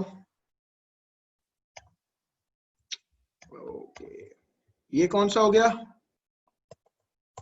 ये हो गया मेरा स्विच 2। जरा स्विच 2 पे एक और VLAN क्रिएट करना, तो इसकी सीआर वैल्यू बढ़ाने दो। VLAN 300, VLAN 300 लो, एग्जिट करो जरा। Do show VTP status, CR value यहाँ पे क्या है? 3। ठीक है, यहाँ पे MD5 डाइजेस्ट का रिजल्ट क्या आया? ये। अब मैं यहाँ पे फिर से कमांड रन करता हूँ, do show VTP status. CR value क्या है? 2। MD5 डाइजेस्ट की वैल्यू क्या है? ये। तुम देखो यहाँ पे सीआर वैल्यू बढ़ी? नहीं बढ़ी, यहाँ पे बढ़ गई। क्यों? ध्यान से सुनना, क्योंकि ये प्राइमरी सर्वर था मेरे स्विच 2, तो आपने इस पे जब VLAN की कॉन्फ़िगरेशन करी तो इसने अपनी सीआर वैल्यू बढ़ा ली। और जब भी कोई स्विच पे आप क्या करते हो, कोई भी VLAN की कॉन्फ़िगरेशन करते हो, तो वो समरी मैसेज जनरेट करेगा। समरी मैसेज पे क्या रन करेगा? Checksum algorithm. चेकसम एल्गोरिथम का रिजल्ट क्या होगा? वो इस समरी मैसेज के अंदर डाल देगा। अब जब ये स्विच 1 के पास VTP मैसेज आएगा, तो वो स्विच उस समरी मैसेज पे रन करेगा चेकसम एल्गोरिथम। अब वो अपना रिजल्ट देखेगा, इसका रिजल्ट आ गया 0x1b, इसका रिजल्ट अंदर लिखा हुआ है 0x1a, तो इस स्विच 1 को पता चल जाएगा कि मेरी चेकसम एल्गोरिथम का रिजल्ट अलग है और इसमें जो चेकसम एल्गोरिथम का रिजल्ट आ रहा है वो अलग है। तो इसका मतलब ये वो इंफॉर्मेशन नहीं है जो कि मुझे सोर्स ने भेजी है। मतलब एल्गोरिथम का जो रिजल्ट है वो सेम आना चाहिए, तभी ये वाला स्विच अपनी इंफॉर्मेशन को अपडेट करेगा। अब देखो, ये हो गया स्विच 2। स्विच 2 पे MD5 का रिजल्ट ये आ रहा है और यहाँ पे MD5 का रिजल्ट ये आ रहा है, इसलिए ये अपने आप को अपडेट नहीं कर रहा। क्यों? क्योंकि VTP पासवर्ड अलग है। अब तुम कहोगे सर पासवर्ड अलग होने से क्या हो गया? देखो, हुआ ये कि जब आपने स्विच पे VTP पासवर्ड कॉन्फ़िगर करा 322, तो वो पासवर्ड 322 वो इसके अंदर डालता है। ठीक है, समरी मैसेज के अंदर, और उसके बाद चेकसम एल्गोरिथम रन करता है। उसका रिजल्ट आ गया 0x1a, लिख दिया अंदर। फिर जब इस स्विच के पास वो मैसेज आया तो वो चेकसम एल्गोरिथम तो रन करेगा, लेकिन जो इस पे VTP पासवर्ड आपने कॉन्फ़िगर कर रखा है 123, वो इसको अंदर डालेगा 123 और फिर रन करेगा चेकसम एल्गोरिथम। अब इसका रिजल्ट तो ऑब्वियस सी बात है अलग आएगा, तो अलग आ रहा है तो वो कह रहा है कि जो अंदर मेरे पास मैसेज आया है उसमें चेकसम एल्गोरिथम के रिजल्ट अलग है, मेरा रिजल्ट अलग है, इसलिए वो अपने आप को अपडेट नहीं कर रहा। समझ में आया? तो MD5 डाइजेस्ट का ये रोल है यहाँ पे कि दोनों स्विचेस अपने आप को तभी अपडेट करेंगे जब MD5 का रिजल्ट मैच करेगा। अब मैं जब इसका पासवर्ड, आपका जो स्विच 1 है, इसका भी मैं पासवर्ड वही कर दूं, VTP पासवर्ड 322, तभी अपने आप को अपडेट कर लेगा। लेकिन ये कब अपडेट करेगा? जब ये 300 सेकंड बाद इसको समरी मैसेज भेजेगा, फिर इसको पता चलेगा कि हाँ भाई मैं अपडेटेड नहीं हूं, फिर ये अपडेट होगा। देखो VTP वर्जन की वैल्यू 3 हो गई और ये देखो, अब तुम देखो दोनों, अब अलग क्यों लिखा रहा है यार, 0xb00 और यहाँ पे अभी अपडेट नहीं हुआ। देखो इसने अभी तक अपने आप को अपडेट नहीं करा स्विच 1 ने, कब अपडेट करेगा वो? जब ये वाला स्विच अपना आप क्या भेजेगा, अपना प्राइम अपना समरी मैसेज भेजेगा, क्योंकि जब पहली बार देखो हुआ क्या है यहाँ पे कि अपने आप को अपडेट क्यों नहीं कर रहा। कुछ नहीं है, थ्योरेटिकल में कल पढ़ा चुका हूँ। देखो बस थोड़ा सा चीजें तुम लोग कॉम्प्लेक्स कर रहे होगे, मुझे पता है। फटाफट चालू हो ये सॉफ्टवेयर। हाँ भाई ये देखो, ये स्विच था पहले प्राइमरी सर्वर, ये स्विच था सेकेंडरी सर्वर, या इसको क्लाइंट मान लो तुम। तो इस पे पासवर्ड था 322, इस पे पासवर्ड था 123। मैंने इस पे वीलैन क्रिएट करी, वीलैन क्रिएट करी तो सीआर वैल्यू हो गई 3। तो ये मैसेज जनरेट करेगा समरी मैसेज, उसके बाद जनरेट करेगा पीछे से सबसेट मैसेज, उसके समरी सबसेट और समरी जनरेट करने के बाद उसके अंदर ये वीटीपी पासवर्ड डाल देगा 322, और फिर रन करेगा इस पे चेकसम एल्गोरिथम। चेकसम एल्गोरिथम का रिजल्ट आ गया 0x1a, वो इसके मैसेज के अंदर लिख दिया, और ये मैसेज दोनों मैसेज कर दिए फॉरवर्ड। इसको जब फॉरवर्ड हुआ तो इस क्लाइंट ने जब मैसेज रिसीव करा तो इन समरी मैसेज जो इसको रिसीव हुआ उसके अंदर पहले वो डालेगा वो पासवर्ड 123 जो इसके ऊपर चल रहा है, फिर रन करेगा चेकसम एल्गोरिथम। अब इसका रिजल्ट आया 0x1b, इसने देखा मेरा रिजल्ट और जो अंदर पैकेट के अंदर रिजल्ट लिखा हुआ वो है अलग, तो इसने पैकेट को करा डिस्कार्ड, इस पैकेट को करा डिस्कार्ड। Is it clear? लेकिन ये स्विच तो हर 300 सेकंड में समरी मैसेज तो भेजेगा ना, और हर बार क्या हो रहा है, हर बार जो MD5 का रिजल्ट है वो मिसमैच हो रहा है, तो ये पैकेट को ड्रॉप करता जा रहा है। अब आपने इसका VTP पासवर्ड कर दिया 322, लेकिन ये कब अपडेट होगा, जब ये फिर से अपना 5 मिनट बाद समरी मैसेज भेजेगा, और फिर ये देखेगा अपने उस पे कि इसमें CR वैल्यू क्या है 3, लेकिन CR वैल्यू 3 देखने से पहले वो पहले इस पे MD5 रन करेगा। MD5 का रिजल्ट अब इसका भी सेम आएगा, इसका भी सेम आएगा, क्यों? क्योंकि पासवर्ड सेम हो गया। तब ये इसको भेजेगा एक क्लाइंट रिक्वेस्ट एडवर्टाइजमेंट पैकेट, फिर ये इसको भेजेगा एक सबसेट मैसेज, और फिर अपडेट होगा। यहाँ पे ये प्रोसेस हुआ है, इसलिए डिले आ रहा है। ये तो हो गया स्विच 2, और ये क्या हो गया स्विच 3। देखना जरा इसने आपको अपडेट किया, अभी तक नहीं अपडेट किया। 5 मिनट का टाइम बहुत होता है, तो ये अपने आप को इस तरीके से अपडेट कर लेगा। समझ में आया? नलिनी मैम कोई डाउट है आपको? No sir. पक्का? हाँ, आफ्टर 5 मिनट्स रिजल्ट सेम आ जाएगा तो नहीं? हाँ रिजल्ट सेम आ जाएगा। वो देखो ये तो पता चल गया ना क्यों रिजल्ट अभी मिसमैच कर रहा है वो। हाँ हाँ ठीक है। हाँ भाई कोई डाउट है दीपक? नहीं सर। पक्का? हाँ सर। रेहान? नो सर, समझ में आ रहा है। अच्छा मेरी कसम खाना जा रहा है। खाओ बेटा, खाओ बेटे, लगा दिए तुमने हमारे, मेरे तो एल लग गए। गया भाई मैं, अब से कल से तुम्हें कोई और ट्रेनर मिलेगा। रेहान ने मार दिया मुझे। चलो यार, यहाँ पे हो गया VTP प्रोटोकॉल। खत्म होने से पहले एक चीज और याद आ गई मुझे कि VTP प्रूनिंग क्या होती है। हाँ भाई देखो, बाय डिफॉल्ट क्या होता है VTP का, चाहे कोई सा भी वर्जन हो, चाहे वर्जन 1 हो, चाहे वर्जन 2, चाहे वर्जन 3, VTP प्रूनिंग क्या होती है? डिसेबल्ड। अब VTP प्रूनिंग का सेंस क्या बनता है वो समझो कि VTP प्रूनिंग की डिसेबल है तो उसको इनेबल कैसे करना है। आपको VTP प्रूनिंग हमेशा इनेबल करनी होती है। क्यों? पहले समझो कि VTP प्रूनिंग अगर इनेबल नहीं है तो क्या प्रॉब्लम होती है। देखो ये हो गया स्विच 1, इस स्विच 1 से आगे कनेक्टेड है स्विच 2, इस स्विच 2 से आगे कनेक्टेड है स्विच 3, यहाँ पे आगे कनेक्टेड है स्विच 4। ठीक है, और मैं ये मानता हूँ स्विच 1 पे विलन चल रही है विलन 1, और यहाँ पे विलन चल रही है 2, यहाँ पे चल रही है विलन 3, और इस स्विच पे चल रही है 1 2 3। ठीक है दोस्तों, अब मेरी बात ध्यान से समझना। मैं कहता हूं इस स्विच 1 ने, इस स्विच 2 ने, यहाँ पे एक पीसी लगा हुआ है, उसने ट्रैफिक को कर दिया ब्रॉडकास्ट। सोर्स मैक क्या लगा? A, डेस्टिनेशन मैक क्या लगा? Broadcast MAC address. और उसके बाद जैसे ही स्विच 2 ने डेटा रिसीव करा तो स्विच 2 पहले देखेगा भाई डेस्टिनेशन मैक क्या है? ब्रॉडकास्ट। स्विच 2 ने देखा ये मेरे को ट्रैफिक कौन से पोर्ट से फॉरवर्ड करना है? उन सारे पोर्ट से फॉरवर्ड करना है जो कि विलन 1 में है, तो इसने सबको भेज दिया। और ब्रॉडकास्टेड ट्रैफिक ट्रंक पोर्ट पे भी जाता है, ये पोर्ट तो ट्रंक होंगे ना, तो स्विच 2 ट्रंक पोर्ट पे डेटा फॉरवर्ड करने से पहले विलन 1 का टैग लगा देगा, डेटा फॉरवर्ड कर देगा स्विच 1 को। जैसे इस स्विच 1 ने डेटा रिसीव करा तो ये ट्रैफिक अपने सारे पोर्ट से फॉरवर्ड कर देगा जो कि विलन 1 में होंगे, और ट्रंक पोर्ट से फॉरवर्ड कर देगा। अब जब वो इन ट्रंक पोर्ट से फॉरवर्ड करेगा, क्या स्विच 3 का कोई भी पोर्ट विलन 1 में है? नहीं। क्या स्विच 4 का कोई भी पोर्ट विलन 1 में है? तो इस स्विच 3 और स्विच 4 को डेटा भेजने का मतलब क्या बनता है? कोई तुक नहीं बनता। इसी तरीके से जब स्विच 2 का कोई यहाँ पे कोई स्विच 3 पे जो एक यूजर है विलन 2 में, अगर वो डेटा ब्रॉडकास्ट करता है तो स्विच 3 किसको देगा? स्विच 3 देगा। स्विच 1 को, स्विच 1 इन दोनों को दे देगा। अब भाई यहाँ पे तो कोई VLAN 2 का डिवाइस ही नहीं है, तो भेजने का मतलब क्या है? तो इसलिए हम VTP प्रूनिंग इनेबल कर देते हैं। VTP प्रूनिंग इनेबल करने से होता क्या है? VTP प्रूनिंग इनेबल करने से होता ये स्विच 2, ये सारे स्विचेस आपस में इंफॉर्मेशन दे देते हैं एक दूसरे को कि मेरे पास कौन कौन से पोर्ट VLAN में है। अब इसने ये इसको बता देगा कि भाई मेरे पास है क्या, मेरे पास बस एक ही VLAN है, VLAN 1। ये बता देगा मेरे पास है एक ही VLAN 2। ये बता देगा मेरे पास बस एक ही VLAN है, VLAN 3। तो जब इस स्विच 2 ने इस डिवाइस ने जिसने डेटा ब्रॉडकास्ट करा है, तो वो स्विच 2 इसको देगा। स्विच 2 देखेगा कि स्विच जब 1 इस मैसेज को रिसीव करेगा, वो देखेगा VLAN का टैग किसका लगा है, VLAN 1 का। अब स्विच 1 कहेगा मैं इन ट्रंक पोर्ट पे भेजूंगा ही नहीं, क्योंकि इन ट्रंक पोर्ट पे जो डिवाइसेस कनेक्टेड है उनके पास तो VLAN 2 है ही नहीं, तो उनको भेजेगा ही नहीं। इसे बोलते हैं VTP प्रूनिंग फीचर। समझ में आ गया नलिनी मैम? नलिनी मैम कोई डाउट? आपकी आवाज नहीं आ रही है। नहीं सर, कोई डाउट नहीं है। दीपक? नहीं सर। ठीक है।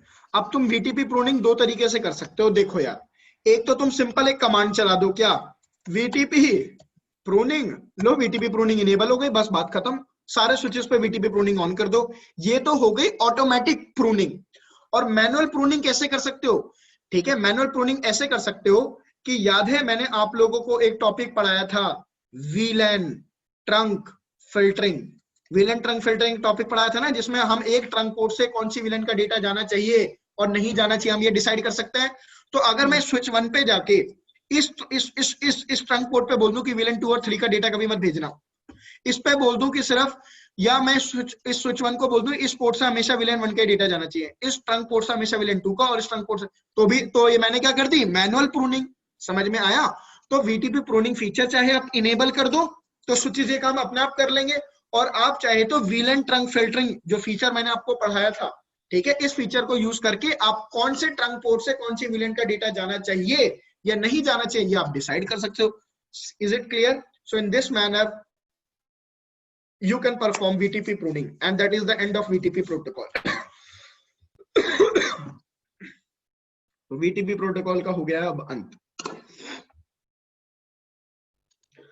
अब तो लैब बंद हो गई है हमारी, डिवाइसेस सारे शट डाउन हो गए, पहले ग्रीन थे अब रेड आ गए हैं। डायग्राम पे जाओ वापस, और डायग्राम कह रहा हूँ, यहाँ पे लैब पे क्लिक करो, लैबोरेटरीज पे, तो आपकी सारी लैब खुल के आ जाएंगी जो जो आपने बना रखी है, और एल्स आपको बनानी पड़ेगी। बनाने का तरीका आप लोगों को मैं पहली क्लास में बता ही चुका हूँ। अब हम लोगों को पढ़ना है STP, तो STP की लैब ओपन कर लेते हैं। यहाँ पे चलते हैं, डिवाइसेस को रिसाइकिल बिन यूज करते हैं ताकि पहले की जितनी भी कॉन्फ़िगरेशन चल रही है वो सारी डिलीट हो जाए। उसके बाद डिवाइसेस को ऑन कर लो, ये डिवाइसेस हो जाएंगे ऑन। सर आपने सॉफ्टवेयर इंस्टॉल करवा दिए? भाई नहीं कराया, करवा देता हूँ। तुम लोगों में से एक बार भी किसी ने नहीं बोला, मैंने भी नहीं कराया, ठीक है, वो तो टेंशन ही नहीं है। तो मैं बस ये देखना चाह रहा था, कोई मुझे बोले सर सॉफ्टवेयर इंस्टॉल करा दो, हम प्रैक्टिकल कब करेंगे, मतलब मेरे दिमाग में ये आ रहा था, तुम में तो कोई भी नहीं पढ़ रहा। चलो करवा दूंगा। पहली बात तो अपने सिस्टम पे VMware जो मैंने आप लोगों को मेल किया हुआ है उसको इंस्टॉल कर लो, और WebIOU मैंने आपको एक पूरा फोल्डर दिया हुआ है, 4.5-5 GB का फोल्डर है, उसको डाउनलोड कर लो। अब जो आपका नेक्स्ट प्रोटोकॉल है वो है स्पैनिंग ट्री प्रोटोकॉल। सबसे इंपॉर्टेंट प्रोटोकॉल है आपका स्विचिंग का। चलो, अगर ब्रेक व्रेक लेना हो तो पहले ही बता देना, 10 बजे तक पढ़ाऊंगा, पहले ही बोल चुका हूं। जब तुम्हें लगे ना सर ऊपर, सर के ऊपर से जा रहा है, 5-10 मिनट का ब्रेक दे दो, भाभी जी से बात करनी है या जीरा जी से बात करनी है, तो कर लेना उस टाइम पे। सर कोई भाभी जी नहीं है। ओके, तो spanning tree, STP stands for spanning tree protocol. अब स्पैनिंग ट्री प्रोटोकॉल का काम क्या है बेसिकली, देखो पता है स्विचिंग क्यों इसलिए इजी होती है, क्योंकि स्विचेस पे ऑलरेडी सारे प्रोटोकॉल पहले से चल रहे होते हैं। मैक टेबल स्विच खुद बनाते हैं, VLAN 1 ऑलरेडी बनी हुई होती है, डीटीपी प्रोटोकॉल ऑलरेडी चल रहा है, वीटीपी प्रोटोकॉल ऑलरेडी चल रहा है, सब पढ़ चुके हैं। अब even spanning tree protocol is by default enable on all switch ports. Cisco के स्विच के जितने भी पोर्ट्स होते हैं उन पे spanning tree protocol by default चल रहा होता है पहले से, ठीक। अब इस प्रोटोकॉल का काम क्या है? This protocol is use to avoid loops in switches while keeping redundancy। redundancy का मतलब क्या होता है? redundancy का मतलब होता है having backup path या alternate option होना, उसी को हम बोलते हैं redundancy। हर किसी की जिंदगी में एक अल्टरनेट ऑप्शन होता है ना, अगर वो ना मिली तो वो मिल जाएगी, वो ना मिला तो वो मिल जाएगा, ये ना मुझसे हुआ तो ये कर लूंगा। इसी तरीके से स्पैनिंग ट्री प्रोटोकॉल का काम क्या है? स्विचेस पे लूप अवॉइड करना और बैकअप पाथ भी रखना। अब स्पैनिंग ट्री प्रोटोकॉल को समझने से पहले हमें यह समझना पड़ेगा कि स्विचेस पे लूप फॉर्म होते कैसे हैं, और अगर लूप फॉर्म हो जाए तो उससे प्रॉब्लम क्या होगी, फिर स्पैनिंग ट्री प्रोटोकॉल किस तरीके से लूप अवॉइड करता है। तो सबसे पहले हमारा फोकस होगा कि स्विचेस पे लूप फॉर्म होते कैसे हैं अगर स्पैनिंग ट्री प्रोटोकॉल ना हो तो। ध्यान से बात समझना। ये हो गया मेरा स्विच 1, ठीक है। रुक जाओ, डायग्राम थोड़ा और बढ़िया से बना लेते हैं। ये हो गया अपना स्विच 1। इस स्विच 1 से आगे एक और स्विच कनेक्टेड है, स्विच 2, ठीक। अब देखो यहाँ पे मल्टीपल बहुत सारे पीसी कनेक्टेड है, यहाँ पे बहुत सारे पीसी कनेक्टेड है। अगर मान लो ये केबल की कनेक्टिविटी ही टूट जाए तो यार ये सारे पीसी का कम्युनिकेशन इन पीसी के साथ ठप हो गया कि नहीं हो गया। तो मैं क्या करता हूं, फॉर द रिडंडेंसी, बैकअप के लिए मैं क्या करता हूं, स्विच 1 और स्विच 2 के बीच में मैं 2 केबल डाल देता हूं कि अगर एक केबल मान लो टूट भी गई, अगर एक पोर्ट डाउन हो भी गया तो दूसरे से डेटा फॉरवर्डिंग होती रहे भाई। तो देखो स्पैनिंग स्विचेस के बीच में लूप हमेशा जनरेट हो जाते हैं, कब? जब बैकअप पाथ आप जोड़ देते हो। इस वक्त मैंने बैकअप पाथ जोड़ दिया, तो जब भी बैकअप पाथ होगा स्विचेस पे और स्पैनिंग ट्री प्रोटोकॉल नहीं चल रहा होगा तो लूप फॉर्म हो गई होगा। क्लियर? अब समझना कैसे। मान लो यहाँ पे एक पीसी कनेक्टेड है, सिंपल टर्म्स में समझा रहा हूं, पीसी 1, यहाँ पे एक और ले लो पीसी 2, डन। स्टार्टिंग में हमें पता है मैक एड्रेस टेबल तो सारे स्विचेस की क्या होती है, खाली। और मैं अभी तक ये मान के चल रहा हूं कि दोनों ही स्विचेस पे स्पैनिंग ट्री प्रोटोकॉल नहीं चल रहा है। ये कैम टेबल हो गई स्विच 1 की और ये कैम टेबल हो गई किसकी, स्विच 2 की।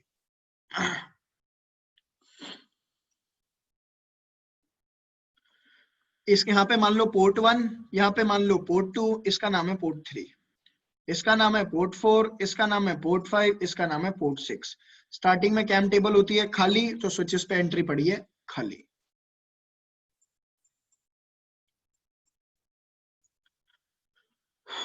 अब फिर से एक बात और चीज बोल रहा हूं कि मैं जो पूरा प्रोसेस समझाऊंगा उसको मैं एक ही बार रिपीट करूंगा, तो गलती से भी अगर आपका ध्यान गया इधर उधर तो ये कॉन्सेप्ट हो जाएगा मिस, ठीक है।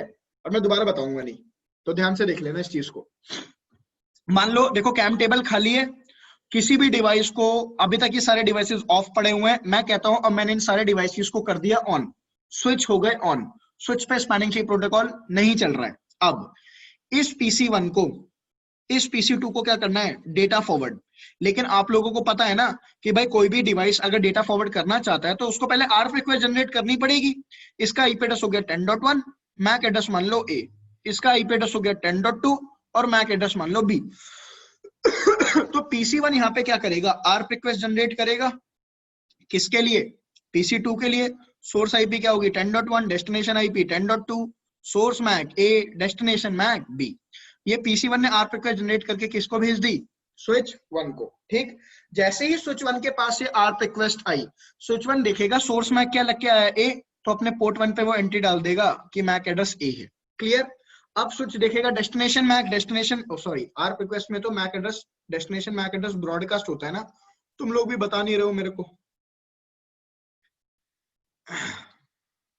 आरएफ रिक्वेस्ट में डेस्टिनेशन मैक एड्रेस तो ब्रॉडकास्ट होता है ना, बता दिया करो यार अगर मैं कुछ गलती कर रहा होता हूँ तो। देखो अब आरएफ रिक्वेस्ट में डेस्टिनेशन मैक क्या है, ब्रॉडकास्ट। तो स्विच 1 अपने सारे पोर्ट से ट्रैफिक को फॉरवर्ड करेगा, और किन से फॉरवर्ड करेगा, ट्रंक पोर्ट से। देखो भाई दो स्विचेस आपस में कनेक्टेड है तो ये पोर्ट तो ट्रंक ही होंगे ना, इसको मान लो T1, इसको मान लो T2, ट्रंक T1, ये होगा ट्रंक T2। अब जैसे ही स्विच 1 ने आर्प रिक्वेस्ट रिसीव करी तो मान लो दोनों ही ट्रंक पोर्ट से वो ट्रैफिक को करेगा ब्रॉडकास्ट, क्योंकि ब्रॉडकास्टेड पैकेट तो ट्रंक सारे पोर्ट से जाता है और ट्रंक पोर्ट से। स्विच 1 ने मान लो पहले आर्प रिक्वेस्ट भेजी T1 से, ठीक है, मान लो स्विच 1 ने पहले आर्प रिक्वेस्ट भेजी T1 से, किसको? स्विच 2 को। सारे पोर्ट से फॉरवर्ड होगी, यहां से गई आर्प रिक्वेस्ट। जैसे ही स्विच 2 ने आर्प रिक्वेस्ट रिसीव करी, स्विच 2 ने देखा उस पैकेट में सोर्स मैक क्या लिखा हुआ है, ए। तो स्विच 2 ने अपने मैक एड्रेस टेबल में एंट्री डाल दी कि कभी भी मुझे मैक एड्रेस ए पे डेटा फॉरवर्ड करना है तो मुझे तो पोर्ट 4 से डेटा फॉरवर्ड करना है। क्लियर? अब स्विच 2 ने देखा डेस्टिनेशन मैक क्या है, ब्रॉडकास्ट, तो स्विच ने देखा डेस्टिनेशन मैक ब्रॉडकास्ट है, ओके मैं अपने सारे पोर्ट से फॉरवर्ड कर देता हूं। इसको फॉरवर्ड कर दिया आर्प रिक्वेस्ट, PC2 को आर्प रिक्वेस्ट मिल गई, बस अब रुकना है यहाँ पे। अब स्विच 1 ने जो आर्प रिक्वेस्ट अपने T1 से भेजी है, तो एक बात बताओ वो आर्प रिक्वेस्ट T2 से भी तो भेजेगा, क्योंकि दोनों ही ट्रंक पोर्ट हैं और दोनों ही ट्रंक पोर्ट से आर्प रिक्वेस्ट जाएगी। अब स्विच 1 ने आर्प रिक्वेस्ट अपने T2 से भी भेज दी। स्विच 2 ने आर्प रिक्वेस्ट रिसीव करी। स्विच 2 ने जब आर्प रिक्वेस्ट रिसीव करी, स्विच 2 ने देखा सोर्स मैक क्या है, ए। अब स्विच 2 ये कहेगा भाई ये मैक एड्रेस तो मेरे पोर्ट 4 पे रीचेबल है, लेकिन सेम मैक एड्रेस से मेरे को डेटा रिसीव हुआ पोर्ट 5 पे, तो स्विच 2 ये मान लेगा कि वो जो मैक एड्रेस ए वाला डिवाइस है ना, जो पहले पोर्ट 4 पे कनेक्टेड था, अब पोर्ट 5 पे कनेक्ट हो गया है, इसलिए वहां से मैसेज आया मेरे पास। अब स्विच 2 क्या करेगा, इस एंट्री को यहां से हटा देगा और ये कहेगा क्या कि भाई मैक एड्रेस ए को अगर मुझे डेटा फॉरवर्ड करना है तो पोर्ट 5 से पॉइंट भेजेगा। समझ में आया? ये प्रॉब्लम हो गई। अब स्विच 2 क्या करेगा, स्विच 2 ने जब आर्प रिक्वेस्ट रिसीव करी तो स्विच 2 ने देखा डेस्टिनेशन मैक क्या, ब्रॉडकास्ट कर दिया। PC2 को ARP request, same ARP request फिर से मिल गई। लेकिन ध्यान से सुनना, जब भी कोई स्विच डेटा को रिसीव करता है और डेटा में का जो डेस्टिनेशन मैक है वो ब्रॉडकास्ट है, तो स्विच अपने सारे ट्रंक पोर्ट से फॉरवर्ड करेगा, मानते हो ना? तो अगर स्विच 2 ने वो आर्प रिक्वेस्ट अपने T2 से रिसीव करी है और डेस्टिनेशन मैक ब्रॉडकास्ट है, तो क्या वो T1 से वापस नहीं भेजेगा उस आर्प रिक्वेस्ट को? भेजेगा। अब स्विच 1 ने वो आर्प रिक्वेस्ट रिसीव करी, जो कि स्विच 2 ने घुमा के, देखो स्विच 2 ने स्विच 1 से आर्प रिक्वेस्ट रिसीव करी T2 से, क्योंकि डेस्टिनेशन मैक क्या था, ब्रॉडकास्ट, तो स्विच 2 वापस उसने T1 से बाहर भेज दिया अपने दूसरे ट्रंक पोर्ट से। अब स्विच 1 जब आर्प रिक्वेस्ट रिसीव करेगा, स्विच 1 ने देखा सोर्स मैक क्या है, ए। स्विच कहेगा कि यार ये मैक एड्रेस तो मेरे पोर्ट 1 पे रीचेबल है, क्योंकि ये मैक एड्रेस मुझे अब रिसीव, क्योंकि ये मेरे को डेटा अभी रिसीव हुआ है, तो मतलब ए मैक एड्रेस वाला डिवाइस लगता है पोर्ट 1 से शिफ्ट होके कहां शिफ्ट हो गया है, पोर्ट 2 पे। तुम देख रहे हो पूरी मैक एड्रेस टेबल गड़बड़ा गई। अब स्विच 2 क्या कहे, स्विच 1 क्या देखेगा, डेस्टिनेशन मैक क्या, ब्रॉडकास्ट। स्विच 1 क्या करेगा, अपने सारे पोर्ट से फिर से ब्रॉडकास्ट कर देगा, तो मतलब वापस आर्प रिक्वेस्ट यहाँ पे घूम के चली गई। स्विच 2 रिसीव करेगा डेस्टिनेशन मैक क्या, ब्रॉडकास्ट, स्विच 2 वापस भेज देगा। मतलब एक आर्प रिक्वेस्ट जो PC1 ने जनरेट करी थी वो दो स्विचेस के बीच में गोल गोल घूम रही है, इसको हम बोलते हैं लूप फॉर्म होना। लूप का मतलब क्या भाई, गोल गोल डेटा घूम रहा है। देख लो अब स्विच 1 और स्विच 2 के बीच में बार बार वो आर्प रिक्वेस्ट गोल गोल घूम रही है, ठीक। और साथ के साथ मैक एड्रेस टेबल की एंट्री देखो वो गड़बड़ा चुकी है। अब ध्यान से सुनना, अब क्योंकि PC2 को आर्प रिक्वेस्ट तो मिली गई थी ना, अब वो जनरेट करेगा ARP reply.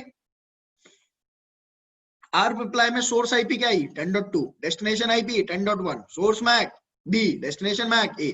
ARP reply PC2 ने किसको दी, स्विच 2 को। स्विच 2 को जब आर्प रिप्लाई मिली, स्विच 2 ने देखा डेस्टिनेशन मैक क्या है, ए। स्विच 2 ने अपनी कैम टेबल देखी, कैम टेबल कहती है कि पोर्ट 5 से बाहर भेज दो भाई डेटा को। लो भाई पोर्ट 5 से बाहर भेज दिया। स्विच 1 ने डेटा रिसीव करा, स्विच 1 ने देखा डेस्टिनेशन मैक क्या है, ए। स्विच 1 देखेगा अपनी कैम टेबल, मेरी कैम टेबल क्या कहती है, पोर्ट 2 से बाहर भेज दो, पोर्ट 2 से बाहर। मतलब जो आर्प रिप्लाई PC2 ने जनरेट करी थी वो स्विच 1 और स्विच 2 के बीच में बार बार घूमती रहेगी। अब स्विच 2 रिसीव करेगा इस डेटा को, फिर से जो स्विच 1 ने भेजा स्विच 2 को, आर्प सोर्स में डेस्टिनेशन मैक क्या, ए। स्विच 2 ने अपनी कैम टेबल देखी, फिर से बाहर भेज देगा।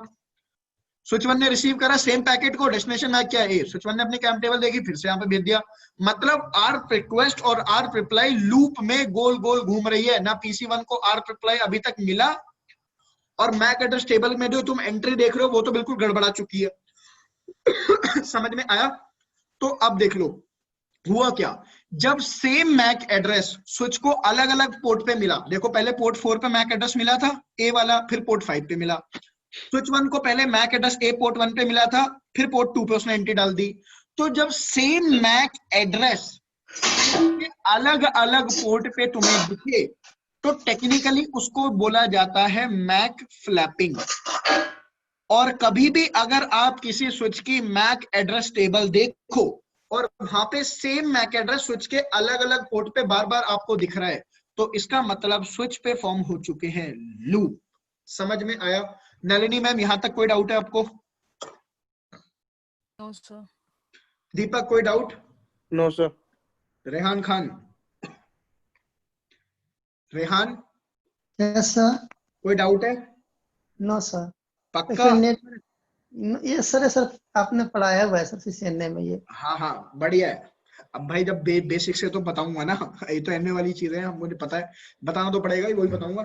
अब देखो, मैक फ्लैपिंग हो गई, लूप फॉर्म हो गया। तुम कहोगे सर लूप फॉर्म होने से प्रॉब्लम क्या है? प्रॉब्लम ये होगी सबसे बड़ी कि PC1 को आर्क रिप्लाई नहीं मिला। जब आर्क रिप्लाई नहीं मिला तो डेटा की फॉरवर्डिंग होगी नहीं। अब सुनते जाओ। आर्क अगर किसी डिवाइस ने आर्क रिक्वेस्ट जनरेट करी है तो आर्क का टाइम आउट होता है, और आर्क का टाइम आउट होता है 2 सेकंड का। मतलब अगर किसी डिवाइस ने आर्क रिक्वेस्ट जनरेट करी है तो उसको 2 सेकंड के अंदर आर्क का रिप्लाई मिल जाना चाहिए।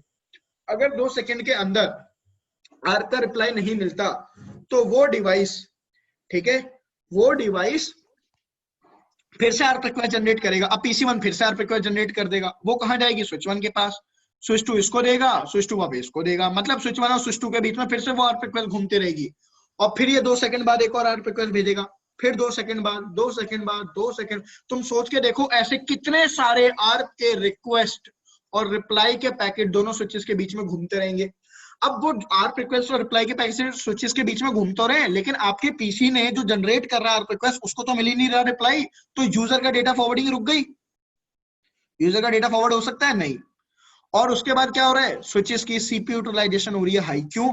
क्योंकि जब अब स्विचेस पे नंबर ऑफ पैकेट इंक्रीज होते जाएंगे, हर 2 सेकंड में एक नया पैकेट जनरेट हो रहा है, तो बार बार वो लूप में घूमते जाएंगे। पहले एक पैकेट, 2, 3, 4, ऐसे करते करते 1000 पैकेट जनरेट हो गए, 10,000 हो गए। एक टाइम पे आके स्विचेस पे इतना लोड हो जाएगा कि ये स्विच हो जाएंगे बर्नआउट, क्योंकि सीपीयू यूटिलाइजेशन हो जाएगी हाई। ऑब्वियस सी बात है। तो लूप फॉर्म होने का मतलब है कि there is a lot of problem in our network. ठीक है, अगर स्पैनिंग ट्री प्रोटोकॉल ना हो तो। क्लियर है? इसी तरीके से एक और सिनेरियो ले लो। ये हो गया मेरे पास स्विच 1, इस स्विच 1 की कनेक्टिविटी है आगे स्विच 2 के साथ। यहाँ पे एक ले लो स्विच 3, यहाँ पे एक ले लो स्विच 4।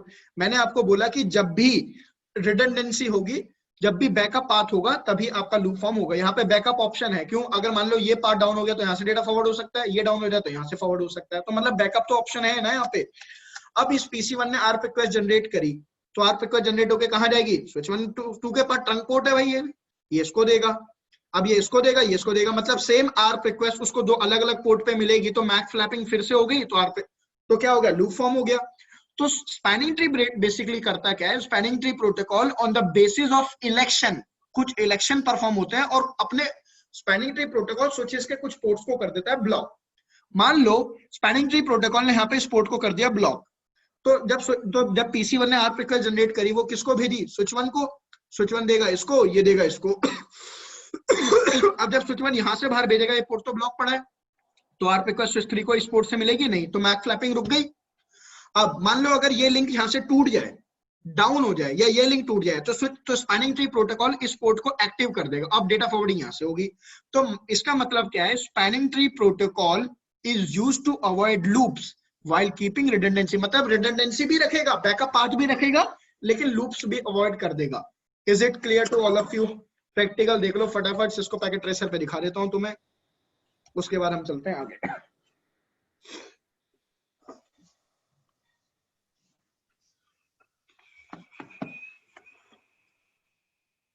रेहान खान, शादी कब कर रहे हो तुम? सर 5 साल बाद। 5 साल? कितने उम्र के हो गए हो? सर अभी तो मेरे 25 चल रही है। भाई साहब 25-30 में करोगे? घर वाले तो सर हमारे 28-29 में करते हैं हम। रेहान यार सच में यार, अब तुम इतनी सारी लड़कियां हैं, वो मतलब 5 साल कब तक इंतजार करेंगी तुम्हारा? सर हमारा पठान में सर शादी होती है 28-29 पे। अच्छा, मतलब तुम लड़कियों को और 5 साल वेट करवाओगे? सर घर वाले जितना दिन वेट करो। अरे तो तुम भाग के कर लो। सर कोई मिले तो। अच्छा, मतलब शादी करनी है लौंडे कर देना। अपनी मम्मी का नंबर दो, मैं बोलता हूँ हाँ जी इसको फिर शादी करनी है लड़की को। क्या?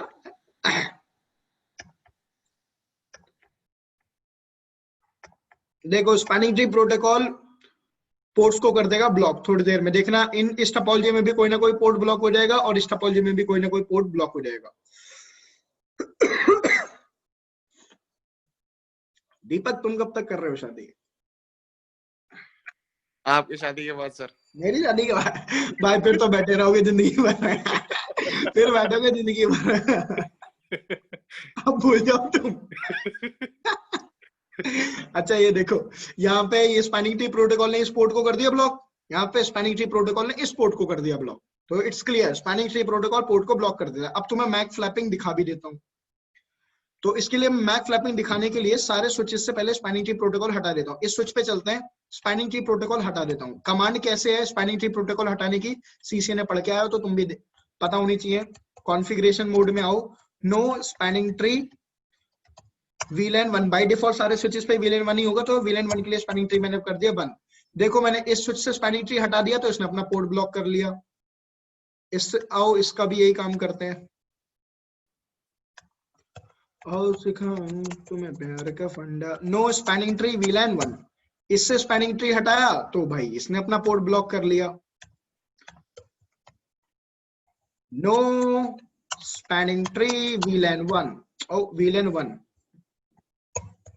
हटा दिया तो अब इसने अपना पोर्ट ब्लॉक कर लिया। देखो सब स्वाद ले रहे हैं।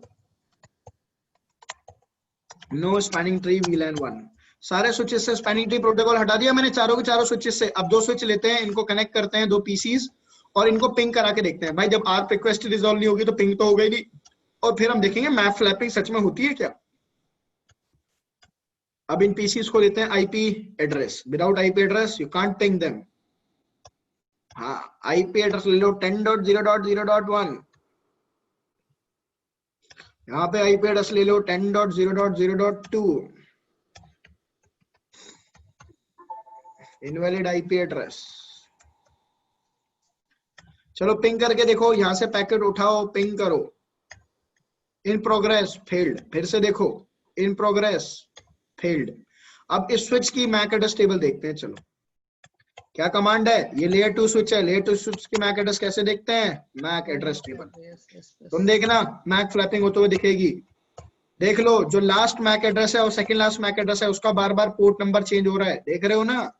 तो इसका मतलब क्या हो रहा है, मैक फ्लैपिंग। क्लियर है, और मैक फ्लैपिंग हो रही है तो मतलब क्या फॉर्म हो गए, लूप। ठीक है चलो वापस आ जाओ अपने प्रैक्टिकल। क्या कह रहे हो रेहान?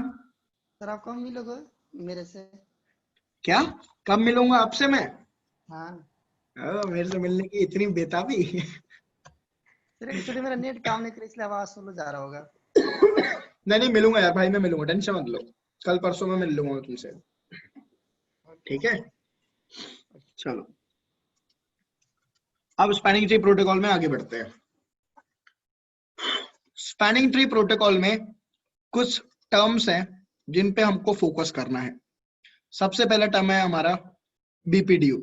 मैं देखो ये पहले मेरे को ना आप लोग सच सच बताना कि आप लोगों ने spanning tree protocol last time कब पढ़ा था, मैं उस हिसाब से इस प्रोटोकॉल को पढ़ाऊंगा। देखो अगर आप लोगों ने स्पैनिंग ट्री प्रोटोकॉल अगर आप ऑनेस्टली बताओगे तो देखो मेरे को पढ़ाने में आसानी होगा। अगर आप कहोगे सर मैंने तो बहुत पहले पढ़ा था मैं भूल चुका हूँ, तो मैं उस हिसाब से पढ़ाऊंगा।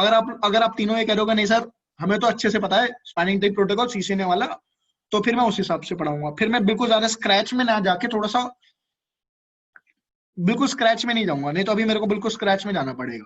हाँ भाई बस अपना अपना मत दे दो। दीपक जी आप अपना मत दो पहले। सर मेरे को ध्यान नहीं है, कतई ध्यान नहीं है, नहीं बस तुमने तो पहले लुटिया डुबो दी, बाकी दोनों से पूछने की जरूरत ही क्या है, कोई जरूरत ही नहीं है, खेल ही खत्म हो गया।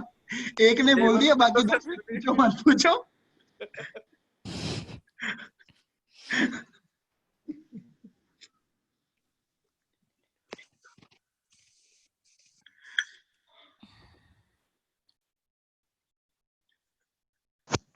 वैसे अच्छा नलिनी मैम आपने लास्ट टाइम कब पढ़ा था ये? सर डेढ़ महीने पहले। मुझे लगा 1.5 साल पहले। जैसे याद नहीं है सर, मुझे। कुछ कुछ याद है। हाँ, रूट ब्रिज का इलेक्शन कैसे होता है, मैक्सिमम मैक एड्रेस इसका होता है उसको, चलो वो पोर्ट, तो कुछ कुछ याद है। चलो चलो, देखो हमारे पास ये स्पैनिंग ट्री प्रोटोकॉल के कुछ टर्म्स हैं जिन पे हम लोगों को करना है फोकस।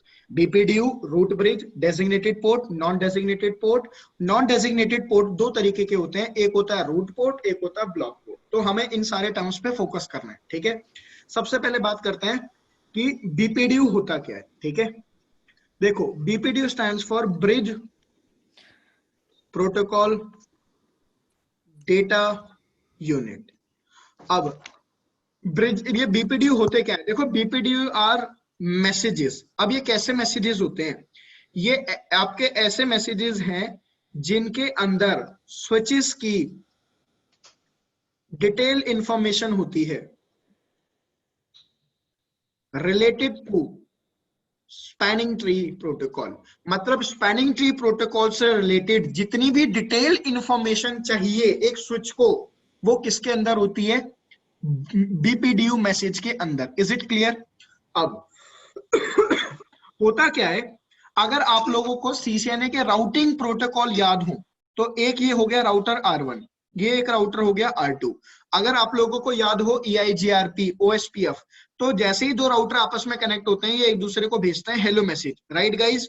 और हेलो मैसेज के, जब हेलो मैसेज के अंदर कुछ पैरामीटर होते हैं वो मैच कर जाते हैं तो वो फॉर्म करते हैं राउटर आपस में नेबरशिप, फिर वो आपस में एक्सचेंज करते हैं राउटिंग टेबल। अगर याद है तो बहुत बढ़िया, और नहीं याद है तो कोई दिक्कत नहीं है। देखो होता क्या है, जैसे ही दो स्विच आपस में कनेक्ट होंगे, इज इट क्लियर, ये हो गया स्विच 1, ये हो गया स्विच 2। तो जैसे ही दो स्विच आपस में कनेक्ट होंगे ये एक दूसरे को भेजेंगे अपने अपना बीपीडीयू मैसेज। क्या भेजेंगे? अपना अपना बीपीडीयू मैसेज, ठीक है। और इन बीपीडीयू मैसेज के अंदर क्या होंगी, वो detailed information spanning tree protocol से रिलेटेड। अब ये बीपीडीयू मैसेज वारशार्क पे भी खोल के दिखाऊंगा और आपकी बुक में भी दिखाऊंगा। अब इन बीपीडीयू मैसेज के अंदर वो सारी डिटेल इंफॉर्मेशन होंगी जिनके बेसिस पर स्विचेस इलेक्शन परफॉर्म करते हैं। किस किस का, कि रूट ब्रिज कौन बनेगा, ठीक, कौन सा पोर्ट आपका डेजिग्नेटेड पोर्ट बनेगा, कौन सा पोर्ट आपका रूट पोर्ट बनेगा, कौन सा पोर्ट ब्लॉक पोर्ट बनेगा। अभी दीपक हमने स्पैनिंग ट्री प्रोटोकॉल का प्रैक्टिकल देखा था, तो आपने देखा था ना भाई, स्विचेस ने अपना एक पोर्ट या कुछ पोर्ट को ब्लॉक कर देते हैं, लेकिन वो ब्लॉक करते कैसे हैं? मैंने एक स्टेटमेंट बोली थी कि स्विचेस कुछ इलेक्शन परफॉर्म करते हैं और उन इलेक्शन के बेसिस पे ब्लॉक पोर्ट स्विचेस डिसाइड करते हैं। तो बेसिकली क्या है, ये स्विचेस आपस में एक्सचेंज करेंगे बीपीडीयू मैसेज। बीपीडीयू मैसेज के अंदर होते हैं कुछ इंफॉर्मेशन, उन इंफॉर्मेशन के बेसिस पे स्विच परफॉर्म करते हैं इलेक्शन। समझ में आया? और वो इलेक्शन के बेसिस पे रिजल्ट आता है कि कौन सा पोर्ट होगा ब्लॉक। दीपक यहां तक चीज क्लियर है? Yes sir. देखो ये स्विच 1 और स्विच 2 आपस में कनेक्टेड है। देखो स्विच 1 अपने इस पोर्ट से बीपीडीयू मैसेज भेजेगा, इस पोर्ट से बीपीडीयू मैसेज भेजेगा। स्विच 2 अपने इस पोर्ट से बीपीडीयू मैसेज भेजेगा, अपने इस पोर्ट से। अब इस स्विच 1 के पास अपने इन दो पोर्ट्स का तो बीपीडीयू मैसेज ऑलरेडी है और स्विच 2 का भी बीपीडीयू मैसेज उसको आ गया, है ना। इसी तरीके से स्विच 2 के पास अपने इन दो पोर्ट्स का बीपीडीयू मैसेज है और अपने सामने वाले स्विच के इन दो पोर्ट्स का बीपीडीयू आ गया। अब इन बीपीडीयू मैसेज के बेसिस पे स्विचेस करते हैं इलेक्शन। अब स्विच 1 ने बोला कि यार इलेक्शन जब मैंने परफॉर्म करा तो मैंने ये पाया मेरे पोर्ट ज्यादा अच्छे हैं, तो मेरे पोर्ट ज्यादा अच्छे हैं तो मतलब भाई मेरे पोर्ट तो रहेंगे फॉरवर्डिंग स्टेट में। जब इसके अपने बीपीडीयू मैसेज इसके भी थे और इसने यहां से रिसीव भी करे, स्विच 2 ने ये देखा यार मेरे जो पोर्ट है ना वो पोर्ट स्विच 1 के पोर्ट से ज्यादा अच्छे नहीं है, तो उसने देखा कि यार मेरा पोर्ट ब्लॉक होना पड़ेगा। कौन सा ब्लॉक? उसने अपने इलेक्शन करा, उसने बोल दिया मेरा ये पोर्ट ब्लॉक होगा। तो मतलब बीपीडीयू मैसेज के अंदर वो इंफॉर्मेशन होती है जिनके बेसिस पे आपके पोर्ट्स कौन से ब्लॉक होंगे, कौन से एक्टिव रहेंगे, कौन सा रूट ब्रिज बनेगा, तो सारे के सारे बीपीडीयू मैसेज पे ही इंफॉर्मेशन डिपेंड करती है। क्लियर? अब बीपीडीयू मैसेज आपके दो तरीके के होते हैं दोस्तों, एक होता है कॉन्फ़िगरेशन बीपीडीयू और एक होता है आपका टीसीएन बीपीडीयू। ठीक, configuration BPDU and TCN BPDU. अब देखना कॉन्फ़िगरेशन बीपीडीयू टीसीएन बीपीडीयू में डिफरेंस क्या है। टीसीएन बीपीडीयू में आप लोगों से ना जब स्पैनिंग ट्री प्रोटोकॉल थोड़ा सा खत्म होने वाला होगा तब मैं टीसीएन बीपीडीयू की बहुत डिटेल में डिस्कशन करूंगा, क्योंकि टीसीएन बीपीडीयू आपसे इंटरव्यू में बहुत पूछा जाता है। लेकिन अभी के लिए जो मैं डिस्कशन कर रहा हूं, मैं कॉन्फ़िगरेशन बीपीडीयू का कर रहा हूं, टीसीएन बीपीडीयू का बस एक हिंट दे रहा हूं कि टीसीएन बीपीडीयू कब जनरेट होता है। देखो मैं कह रहा हूं ये हो गया स्विच 1, ये हो गया स्विच 2, ये हो गया स्विच 3, ये आगे हो गया स्विच 4। ठीक है दोस्तों, ये सारे स्विचेस आपस में कनेक्टेड है। मैं कहता हूं इन स्विचेस ने स्टार्टिंग में, जब ये स्विचेस आपस में स्टार्टिंग में भेजते हैं ना एक दूसरे को बीपीडीयू मैसेज इलेक्शन परफॉर्म कराने के लिए, तो ये आपस में भेजते हैं कॉन्फ़िगरेशन बीपीडीयू मैसेज। समझ में आया? तो स्विच 1 के पास कॉन्फ़िगरेशन बीपीडीयू किस किस का आएगा? एक तो अपना खुद का, स्विच 2 का भी कॉन्फ़िगरेशन बीपीडीयू आएगा, स्विच 3 का भी कॉन्फ़िगरेशन बीपीडीयू आएगा, स्विच 4 का भी आएगा। स्विच 2 के पास स्विच अपना तो हो गई, 3 का बीपीडीयू मैसेज आएगा, कौन सा? Configuration BPDU message. स्विच 4 का भी आएगा, स्विच 1 का भी आएगा। हर एक स्विच के पास सारे स्विचेस के बीपीडीयू मैसेज आएंगे। क्लियर? उन बीपीडीयू मैसेज के बेसिस पे स्विच परफॉर्म करेंगे इलेक्शन। अब मान लो स्विच 2 को पता चल गया भाई कि इन सारे बीपीडीयू मैसेज के आधार पे मेरा ये पोर्ट होना चाहिए ब्लॉक। हो गया ब्लॉक, चलो बहुत बढ़िया। तो मतलब ये पोर्ट ब्लॉक हो गया, तो मतलब अब कभी भी डेटा फॉरवर्ड करना होगा स्विच 1 को स्विच 2 को, तो यहां से फॉरवर्ड होगा। क्लियर है? तो कॉन्फ़िगरेशन बीपीडीयू के बेसिस पे उन्होंने परफॉर्म करे इलेक्शन। ठीक है? और बीपी और कॉन्फ़िगरेशन बीपीडीयू स्विचेस आपस में एक्सचेंज करते हैं हर 2 सेकंड में। हर 2 सेकंड में स्विचेस कॉन्फ़िगरेशन बीपीडीयू मैसेज एक दूसरे को भेजते रहते हैं। क्लियर? अब बात करते हैं टीसीएन बीपीडीयू क्या होता है। टीसीएन बीपीडीयू होता है टोपोलॉजी चेंज नोटिफिकेशन बीपीडीयू। ठीक है, इसको अभी डिटेल में नहीं पढ़ाऊंगा, बस हिंट दे रहा हूं। टोपोलॉजी चेंज नोटिफिकेशन बीपीडीयू आपका तब जनरेट होगा जब आपके नेटवर्क में कुछ चेंज आएगा। मान लो स्विच 4 और स्विच 3 के बीच का लिंक ये टूट गया, ये स्विच क्या हो गया, ये लिंक क्या हो गया, डाउन। समझ में आया? जैसे ये लिंक डाउन हुआ, ये स्विच 3 का अपना खुद का एक लिंक डाउन हुआ, हाँ या ना? स्विच 3 एकदम से टीसीएन बीपीडीयू जनरेट करेगा और टीसीएन बीपीडीयू जनरेट करके भेज देगा इसको। क्लियर? इसी तरीके से स्विच 4 का ये लिंक डाउन गया, ये भी जनरेट करेगा टीसीएन बीपीडीयू जनरेट करके भेज देगा इसको। अब इन दोनों स्विचेस को पता चल गया कि हाँ भाई टोपोलॉजी चेंज हो गई है, मतलब टोपोलॉजी में चेंज आ गया और ये लिंक डाउन हो गया। अब ये लिंक डाउन हो गया तो स्पैनिंग ट्री प्रोटोकॉल ये पोर्ट को ब्लॉक करा था ना, इस पोर्ट को कर देगा एक्टिव। तो अब स्विच 1 और स्विच 4 के बीच में डेटा फॉरवर्डिंग यहां से होगी। समझ में आया? तो टीसीएन बीपीडीयू तब जनरेट होता है जब कोई लिंक डाउन होता है। क्लियर है? और वो बाकी स्विचेस को फॉरवर्ड किया जाता है टीसीएन बीपीडीयू के, हाँ भाई नेटवर्क में चेंज आया है तो अब ब्लॉक पोर्ट का इलेक्शन बदलो। समझ में आया चीजें? नलिनी मैम कोई डाउट है यहाँ तक? No sir. दीपक कोई डाउट? नहीं सर। रेहान खान? No sir. ठीक, नाइस। अभी बीपीडीयू मैसेज के अंदर की डिटेल इंफॉर्मेशन क्या होती है वो मैं अभी पढ़ाऊंगा। ठीक है, आगे बताऊंगा। ठीक है, चलो आगे चलो। जो नेक्स्ट टॉपिक है वो है हमारा कि रूट ब्रिज क्या होता है।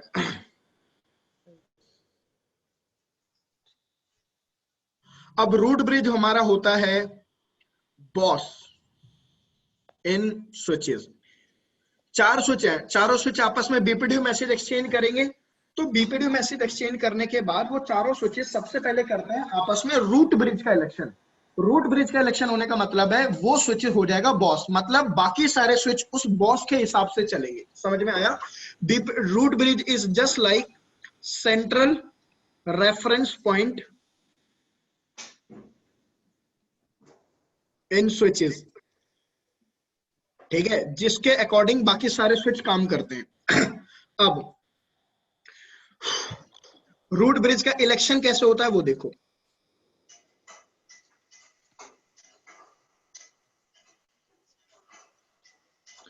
ये हो गया स्विच 1, ये हो गया स्विच 2, स्विच 3,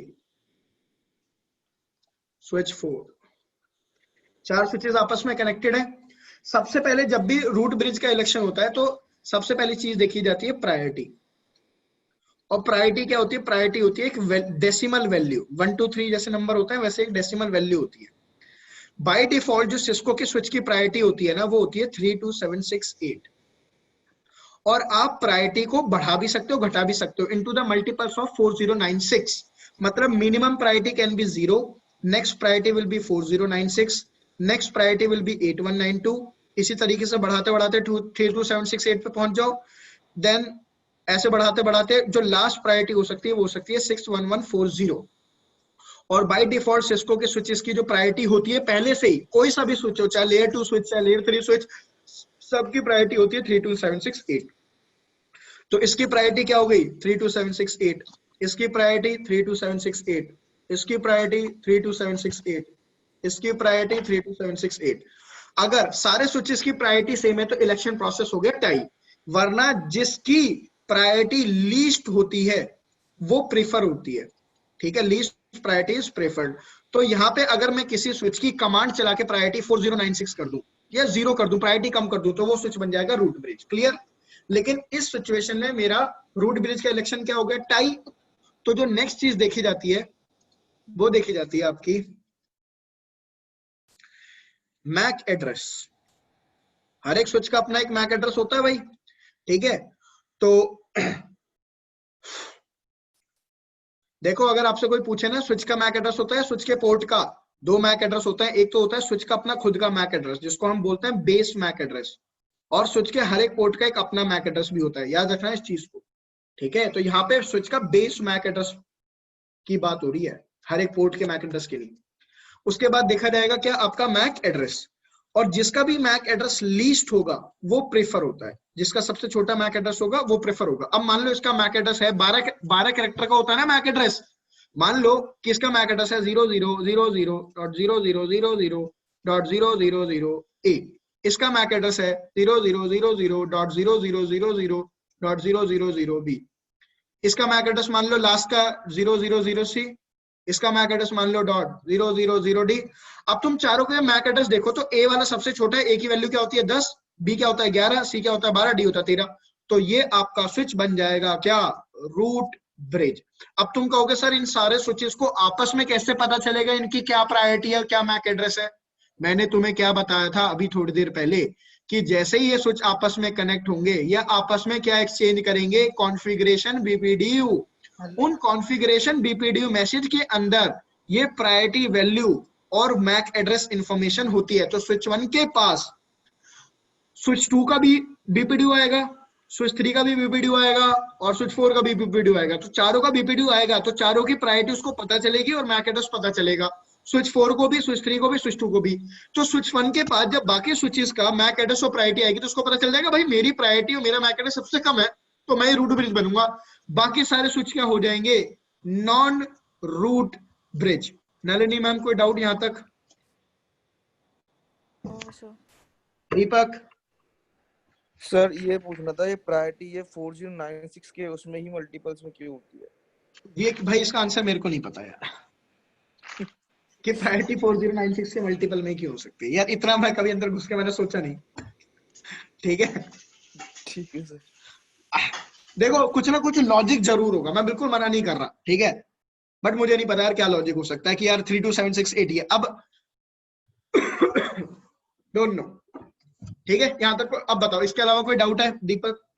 नहीं सर अभी तक कुछ नहीं। अब तुमने क्वेश्चन पूछा ना, मेरी तो हो गई बेइज्जती। अब बेटा कल तुम गूगल करके ढूंढ के आओगे मुझे बताओगे। ठीक है, तुम क्या सोच रहे हो मेरी बेइज्जती करके बच जाओगे तुम? अब बेटा कल तुम ढूंढ के लाओगे तीनों के तीनों। सबसे बड़ी रिस्पॉन्सिबिलिटी तुम्हारी है, बाकी फिर नलिनी मैम और रेहान तुम्हारी। ठीक है, तुम कल मेरे को खुद बताओगे कि भाई क्या रीजन है इसका। ठीक है सर ट्राई करूंगा, देखूंगा। नहीं ट्राई नहीं करोगे, देखो गूगल करोगे ना मिलेगा आंसर, पक्की बात बता रहा हूं मैं। और कुछ ना कुछ लॉजिक होगा इसके पीछे, मैं बिल्कुल मना नहीं कर रहा हूँ। ठीक है, लेकिन क्या है वो मुझे नहीं पता, लेकिन अब तुम ढूंढ के लाओगे। अब कल बताओगे तुम तीनों मुझे। ठीक है सर। अब अगली बार दीपक आएगा मैं सब क्वेश्चन पूछने से पहले सोचूंगा। चलो अच्छा लगा मुझे। अच्छा चलो यहां तक चीजें होगी। अब देखो होता क्या है, स्पैनिंग ट्री प्रोटोकॉल में हर एक स्विच का एक यूनिक नाम होता है, यूनिक आईडी होती है या ठीक है, हर एक स्विच का एक यूनिक नाम होता है। और वो नाम बनता कैसे है, उस नाम को हम बेसिकली बोलते हैं ब्रिज आईडी। ठीक, और ब्रिज आईडी बनती कैसे? ब्रिज आईडी बनती है with the help of priority number and with the help of MAC address.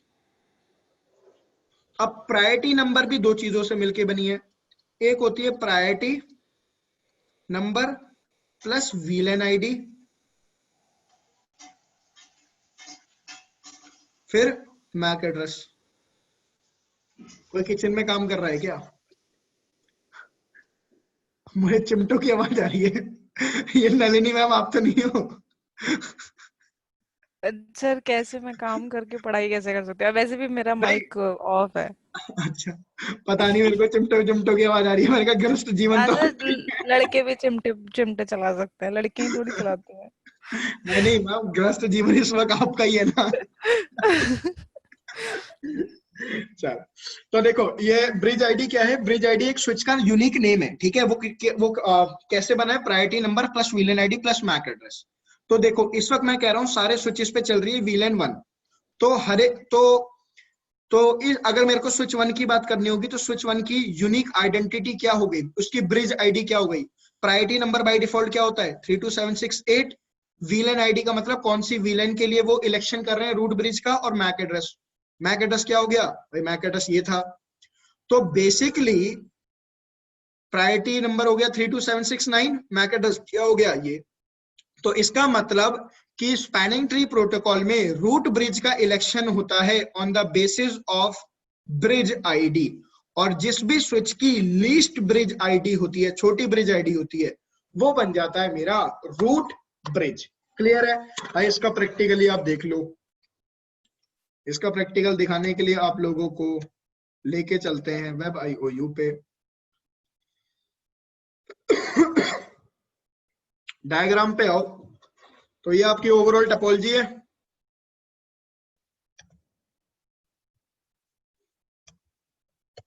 क्या बात है, स्विच ऑन तो हुआ था। रुको जरा, इन सारे स्विचेस का CLI बंद करो। इस स्विच पे सिंगल क्लिक करो। No, yes. क्या टाइम हो गया? 8:30। सर कुछ कहना चाहते हो रेहान खान? क्या सर? मैं कह रहा हूँ कुछ कहना चाहते हो क्या? मैं काम कर रहा था सर, हलवा बना रहा था। रेहान, जब भी तुम कुछ बोलते हो ना तुम्हारी आवाज जरूर लैग करती है, तो कुछ समझ नहीं आता, और बड़ी सही होती है, फनी होती है। सर एक्चुअली नेट काम नहीं करता ना मेरा यहाँ पे, इसलिए। अच्छा, चलो कोई नहीं यार। स्विच 2 पे हमने नाम दे दिया, स्विच 2 का। अब आ जाओ स्विच 3 पे, इसका भी नामकरण कर दो एक बार। सर आज पक्का 10 बजे तक पढ़ा हुआ है। और क्या? क्या हो गया, पढ़ाई से जी मत चुराओ अब तुम। तुम्हारा ये पढ़ने का टाइम है दीपक, जॉब लेनी है 4 महीने बाद, 5 महीने बाद, आखिरी शाम है। Yes sir. सर कल क्लास है? बिल्कुल है मैम। तो फिर मैंने आज आज इतना लंबा सेशन? कोई बात मैम नहीं। थोड़ा सा मैम हो गया था इस हफ्ते में। मैम देखो 2 बार क्लास नहीं हुई, तो मेरे को भी थोड़ा सा लग रहा है कि यार क्लास नहीं हुई यार, कर ले लेते हैं। और सैटरडे नहीं संडे? संडे भी हो गया मैम, और मंडे भी हो गया, ट्यूसडे भी हो गया, और वेडनेसडे भी, थर्सडे भी। अच्छा, मतलब तो ये तो अच्छी बात है, मैं पढ़ा रहा हूँ यार। स्विचिंग खत्म हो जाएगी फिर तो नेक्स्ट वीक तक, इतनी लंबी क्लास में क्या मैम? फिर तो स्विचिंग खत्म हो जानी चाहिए आई थिंक। जी मैम, वो खत्म फिर। हाँ, प्रोबेबली आप एक्सपेक्ट करो कि हाँ शायद 8 या 9 तारीख तक आपका स्विचिंग खत्म हो जाएगा। ओके।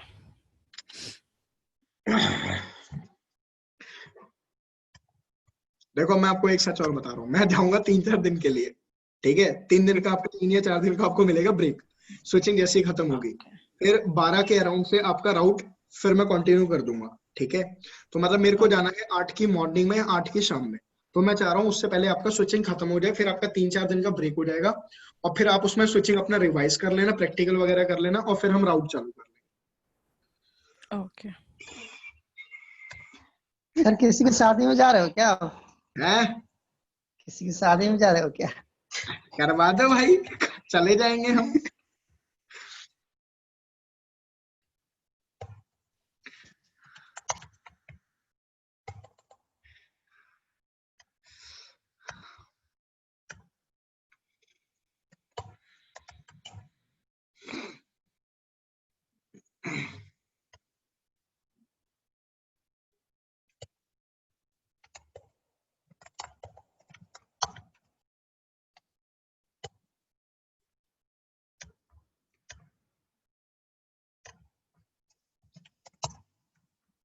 सर आप कब कर रहे हो शादी? मैं कहता रहा हूँ आप बस इंतजार ही करो।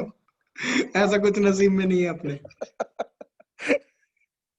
तुम परेशान होके खुद ही कहोगे सर आपने तो करनी नहीं है, मैं ही कर लेता हूँ, आप ही आ जाना। सर आपका एज कितना हो गया? मेरी मेरी मैं अभी तो कच्ची गली हूँ यार। अभी तो मैं स्वीट 16 हूँ। चलो पढ़ लेते हैं। देखो स्विच 1, स्विच 2, स्विच 3, स्विच 4, ठीक है। अभी सारे स्विचेस पे VLAN 1 ही चल रही है, तो एक काम करते हैं, मैं कमांड चलाता हूँ show spanning tree, do show spanning tree. इन सारे स्विचेस के बीच में रूट ब्रिज का इलेक्शन तो पक्का हुआ होगा ना। तो देखो जब मैंने स्विच 1 पे कमांड चलाई डू शो स्पैनिंग ट्री, तो यहाँ पे क्या कह रहा है, रूट आईडी। रूट आईडी का मतलब होता है वो स्विच जो कि रूट ब्रिज है उसकी इंफॉर्मेशन होगी। तो कह रहा है जो रूट ब्रिज है उसकी प्रायोरिटी है 32769 और जो रूट ब्रिज है उसका मैक एड्रेस है ये, ठीक। और यहाँ पे लिखा रहा है दिस ब्रिज इज रूट, तो इसका मतलब स्विच 1 ही रूट ब्रिज बना हुआ है इन चारों स्विचेस में। और वो कह रहा है ब्रिज आईडी, ब्रिज आईडी का मतलब होता है अपनी खुद की इंफॉर्मेशन, तो उसकी क्योंकि ये खुद ही रूट ब्रिज है तो प्रायोरिटी और मैक एड्रेस सेम होगा कि नहीं होगा। चलो अब स्विच 2 पे आओ जरा। इस स्विच 2 पे आके देखो, जब इस स्विच 2 पे आके हम ये कमांड चलाते हैं डू शो स्पैनिंग ट्री, ठीक है, तो ये स्विच क्या कहता है, स्विच टू कह रहा है जो रूट ब्रिज है उसकी प्रायोरिटी ये है और उसका मैक एड्रेस ये है 0100, और ये कह रहा है ब्रिज आईडी, ब्रिज आईडी की मेरी इन्फॉर्मेशन क्या है, मेरी इन्फॉर्मेशन है प्रायोरिटी 32769 और मेरा मैक एड्रेस है 0200। क्लियर है। तो इसका मतलब रूट ब्रिज का इलेक्शन, अगर मैं प्रायोरिटी के बेसिस पे देखूं तो प्रायोरिटी तो टाई हो रखी है दोनों की, लेकिन इसका मैक एड्रेस छोटा है इसके मैक एड्रेस से, इसलिए रूट ब्रिज बना हुआ है। और तुम देख लो प्रायोरिटी दो चीज से मिलके बनी है, VLAN ID plus priority number. अब तो स्विच 1 रूट ब्रिज क्यों बना है, देखो इसकी भी प्रायोरिटी 32769, इसकी भी प्रायोरिटी 32769, और जब मैं स्विच 3 का भी ओपन करके दिखाऊंगा ना आपको तो प्रायोरिटी सबकी सेम होंगी। इसका मैक एड्रेस क्या है 0010, इसका मैक एड्रेस क्या है 0020, इसका 0030, इसका 0040, तो लीस्ट मैक एड्रेस इसका हुआ कि नहीं हुआ, इसलिए ये वाला रूट ब्रिज बन गया। समझ में आया। और बाकी सारे क्या कहे जाएंगे, technically non root bridge. Clear. और ये सारी इंफॉर्मेशन है एक दूसरे स्विचेस को कैसे मिली होगी, इन बीपीडीयू मैसेज। कौन सा BPDU message, config BPDU message. Next thing, अब बात करते हैं हमारी तीसरी टर्मिनोलॉजी का। तीसरा टर्म हमारा कहता है designated port.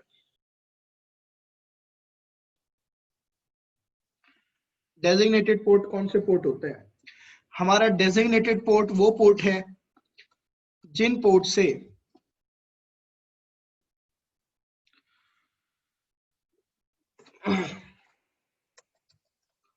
ports through which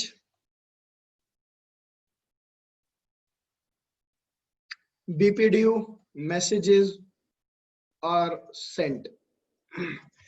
ठीक है, एक स्विच पे ऐसे पोर्ट जिनसे BPDU मैसेज बाहर फॉरवर्ड किए जाते हैं उन पोर्ट्स को बोलते हैं डेजिग्नेटेड पोर्ट। क्लियर। तो चाहे वो नॉन रूट ब्रिज हो और चाहे वो रूट ब्रिज हो, ठीक है, हर एक रूट ब्रिज और नॉन रूट ब्रिज पे कुछ पोर्ट्स ऐसे होंगे जिनसे बीपीडीयू मैसेज सेंड किए जाते हैं, तो उन पोर्ट्स को हम बोलते हैं डेजिग्नेटेड पोर्ट। क्लियर। और इस चीज को नोट डाउन कर लो कि जो रूट ब्रिज होगा, root bridge will have all the ports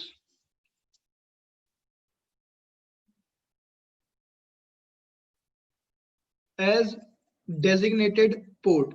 मतलब जो रूट ब्रिज होगा ना, जो स्विच रूट ब्रिज बना होगा उसके सारे के सारे पोर्ट क्या होंगे, designated port. Is it clear. और इसका मतलब क्या है, रूट ब्रिज वाला जो स्विच होता है उसके सारे के सारे पोर्ट से बीपीडीयू मैसेज सेंड हमेशा होते हैं। Clear.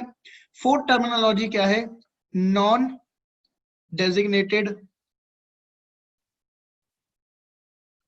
Port. Non designated port कौन से होते हैं, ports through which BPDU messages are received। तो ऐसे स्विच के पोर्ट जिनसे BPDU मैसेज सिर्फ रिसीव होते हैं उनको हम बोलते हैं non designated port.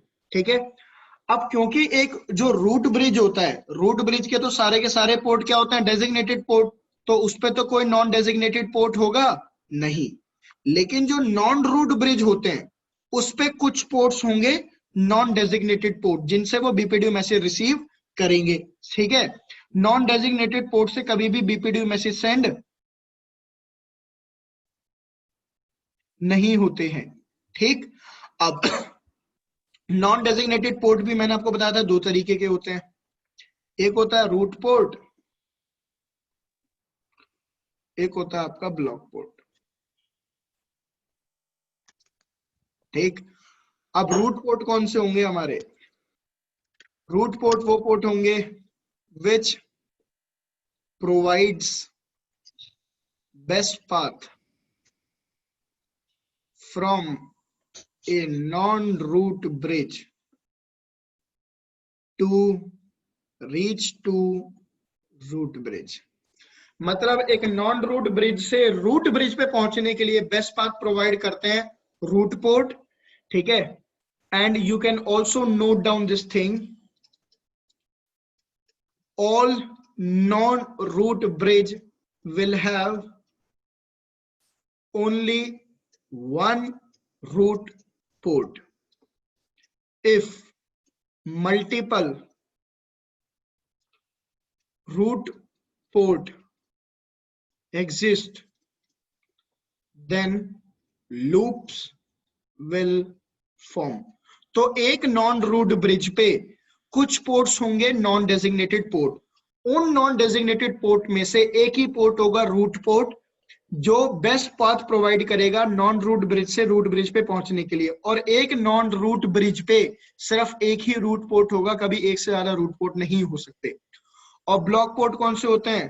Ports which are blocked और ब्लॉक पोर्ट जिनसे ना कोई बीपीडीयू मैसेज सेंड होता है, ना ही कोई बीपीडीयू मैसेज रिसीव होगा, ना ही कोई यूजर का डेटा फॉरवर्ड हो सकता है, ना ही रिसीव होगा। क्लियर है? तो देखो होता क्या है स्पैनिंग ट्री प्रोटोकॉल में, स्विचेस सबसे पहले क्या है आपस में एक्सचेंज करते हैं बीपीडीयू मैसेज। कौन से कॉन्फ़िगरेशन बीपीडीयू मैसेजेस के बेसिस पे वो इलेक्ट करते हैं सबसे पहले रूट ब्रिज। रूट ब्रिज के इलेक्शन के बाद वो इलेक्ट करते हैं रूट पोर्ट। रूट पोर्ट के इलेक्शन के बाद वो इलेक्ट करते हैं डेजिग्नेटेड पोर्ट। और डेजिग्नेटेड पोर्ट के बाद जो पोर्ट ना रूट पोर्ट बने ना डेजिग्नेटेड पोर्ट, वो बन जाएंगे आपके फाइनली ब्लॉक पोर्ट। ये प्रोसेस होता है एसटीपी में। तो हमने रूट ब्रिज का तो इलेक्शन देख लिया, अब ये देखते हैं कि रूट पोर्ट कैसे इलेक्ट होंगे। ऑब्वियस सी बात है रूट ब्रिज के तो सारे के सारे पोर्ट डेजिग्नेटेड पोर्ट होते हैं, तो उस पे तो रूट पोर्ट होगा ही नहीं। जो हमारे नॉन रूट ब्रिज होते हैं उन पे कितने रूट पोर्ट होंगे? हमेशा एक। और वो इलेक्शन कैसे होता है अब वो समझना है, ठीक है, वो समझ लो।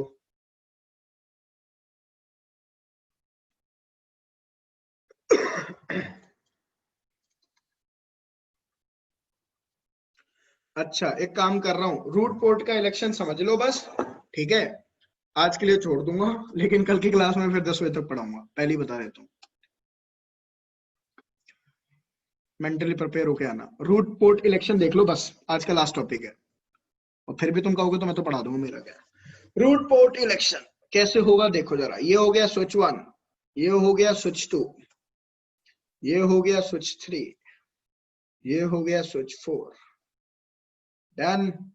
ये मान लो ये बन गया रूट ब्रिज, क्योंकि इसकी ब्रिज आईडी छोटी थी, इसका प्रायोरिटी सबकी 32769 ही है, ठीक है। और इसका मैक एड्रेस OA है, इसका मैक एड्रेस है OB, इसका मैक एड्रेस है OC, इसका है। तो ये तो रूट ब्रिज है। रूट ब्रिज के तो सारे के सारे पोर्ट डेजिग्नेटेड पोर्ट ही होते हैं। ये तो मैं आपको लिख के दे रहा हूँ, ठीक है, नोट डाउन कर लो इस चीज को। और बाकी रूट पोर्ट के बाद मैं डेजिग्नेटेड पोर्ट का इलेक्शन भी बताऊंगा, तो जब इलेक्शन करवाऊंगा ना तब भी तुम देखना ये पोर्ट डेजिग्नेटेड पोर्ट ही बन के आएंगे, ठीक है। अब ये सारे स्विचेस क्या हो गए? स्विच 2, स्विच 3, स्विच 4, ये हो गए नॉन रूट ब्रिज। और नॉन रूट ब्रिज पे हमेशा एक ही पोर्ट ऐसा होता है जो कि क्या होता है? रूट पोर्ट, ठीक है। तो मतलब रूट पोर्ट ऐसा पोर्ट होता है जो कि रूट ब्रिज पे पहुंचने के लिए बेस्ट पाथ प्रोवाइड करेगा। मतलब स्विच 2 का या तो ये पोर्ट बनेगा रूट पोर्ट या ये पोर्ट। अब इन दोनों में से कौन सा पोर्ट बेस्ट पाथ प्रोवाइड कर रहा है रूट ब्रिज पे जाने के लिए, वो बन जाएगा root port. Same goes to switch 3, same for switch 4। Is it clear? तो रूट पोर्ट के इलेक्शन में सबसे पहली चीज क्या देखी जाती है? कॉस्ट। कॉस्ट किस पे डिपेंड करती है? बैंडविड्थ पे, ठीक। अब कॉस्ट की प्री डिफाइंड वैल्यूज है। अगर मान लो आपका 100 Mbps का लिंक है, तो इसकी कॉस्ट होती है 19, पहले से ही डिफाइंड है। अगर आपका 10 Mbps का लिंक है तो इसकी कॉस्ट होगी 100। अगर आपका 10 गिग का लिंक है तो इसकी कॉस्ट आपकी होगी शायद 4 है, कंफर्म कर लेंगे। जो 2 गिग का लिंक है उसकी कॉस्ट होती है आपकी 10। तो इस तरीके से वैल्यू पहले से ही प्री डिफाइंड है। अब मैं मान लेता हूं सारे के सारे हैं मेरे fast Ethernet link. Fast Ethernet link का मतलब क्या है, मैक्सिमम स्पीड कितनी हो गई 100 Mbps। तो 100 Mbps होने का मतलब क्या है, सारे लिंक की कॉस्ट कितनी हो गई 19 19 19 19। ठीक है, अब देखो स्विच 2 को इस पोर्ट से टोटल कॉस्ट कितनी पड़ रही है रूट ब्रिज पे जाने के लिए 19, और यहां से टोटल कॉस्ट कितनी पड़ रही है रूट ब्रिज पे जाने के लिए 57। भाई 19 प्लस 19 प्लस 19, तो कहां से कम कॉस्ट पड़ रही है, इस वाले पोर्ट से ना। तो स्विच 2 के लिए ये वाला पोर्ट आपका क्या बन गया, रूट पोर्ट। तो इस नॉन रूट ब्रिज के लिए रूट पोर्ट कलेक्शन हो गया। अब स्विच 4 के लिए देखो, यहां से टोटल कॉस्ट कितनी पड़ेगी रूट ब्रिज पे जाने के लिए 19, और इस पोर्ट से टोटल कॉस्ट कितनी पड़ेगी 57। तो कौन सा रूट पोर्ट बन गया, ये वाला। तो मतलब स्विच 4 के लिए ये क्या हो गया, रूट पोर्ट। अब स्विच 3 के लिए बात करते हैं। स्विच 3 के लिए इस पोर्ट से टोटल कॉस्ट कितनी पड़ेगी 38। भाई 19 इसकी 19 इसकी, यहां से कितनी पड़ेगी 38, 19 इसकी 19 इसकी। तो इलेक्शन प्रोसेस टाई हो गया ना। तो जब इलेक्शन प्रोसेस टाई हो गया तो इस केस में अब आपका सेकंड चीज देखी जाएगी। सेकंड चीज होती है लोएस्ट नेबर ब्रिज आईडी। ठीक है, लोएस्ट नेबर ब्रिज आईडी। अब स्विच 3 के लिए देखो, स्विच 3 के लिए दोनों में से कौन सा पोर्ट रूट पोर्ट बनेगा, इस स्विच ये जो, अब वो देखेगा अपने नेबर की ब्रिज आईडी। अब इस स्विच की ब्रिज आईडी क्या है 32769 प्लस ओडी। इस स्विच की ब्रिज आईडी क्या है 32769 प्लस ओबी। किसकी ब्रिज आईडी छोटी, भाई ओडी से ओबी छोटा है, तो ये वाला पोर्ट बन जाएगा रूट पोर्ट। समझ में आया। लेकिन अगर मैं आप लोगों को ये बोल दूं कि स्विच 3 और स्विच 2 के बीच में मल्टीपल लिंक है, एक और लिंक मान लो, अब कौन सा रूट पोर्ट बनेगा, ये वाला या ये वाला। अब रूट पोर्ट तो एक ही होता है ना हर एक नॉन रूट ब्रिज पे। तो ये अब यहाँ पे इलेक्शन प्रोसेस फिर से टाई हो गया स्विच 3 के लिए। नेक्स्ट चीज कौन सी देखी जाएगी आपकी,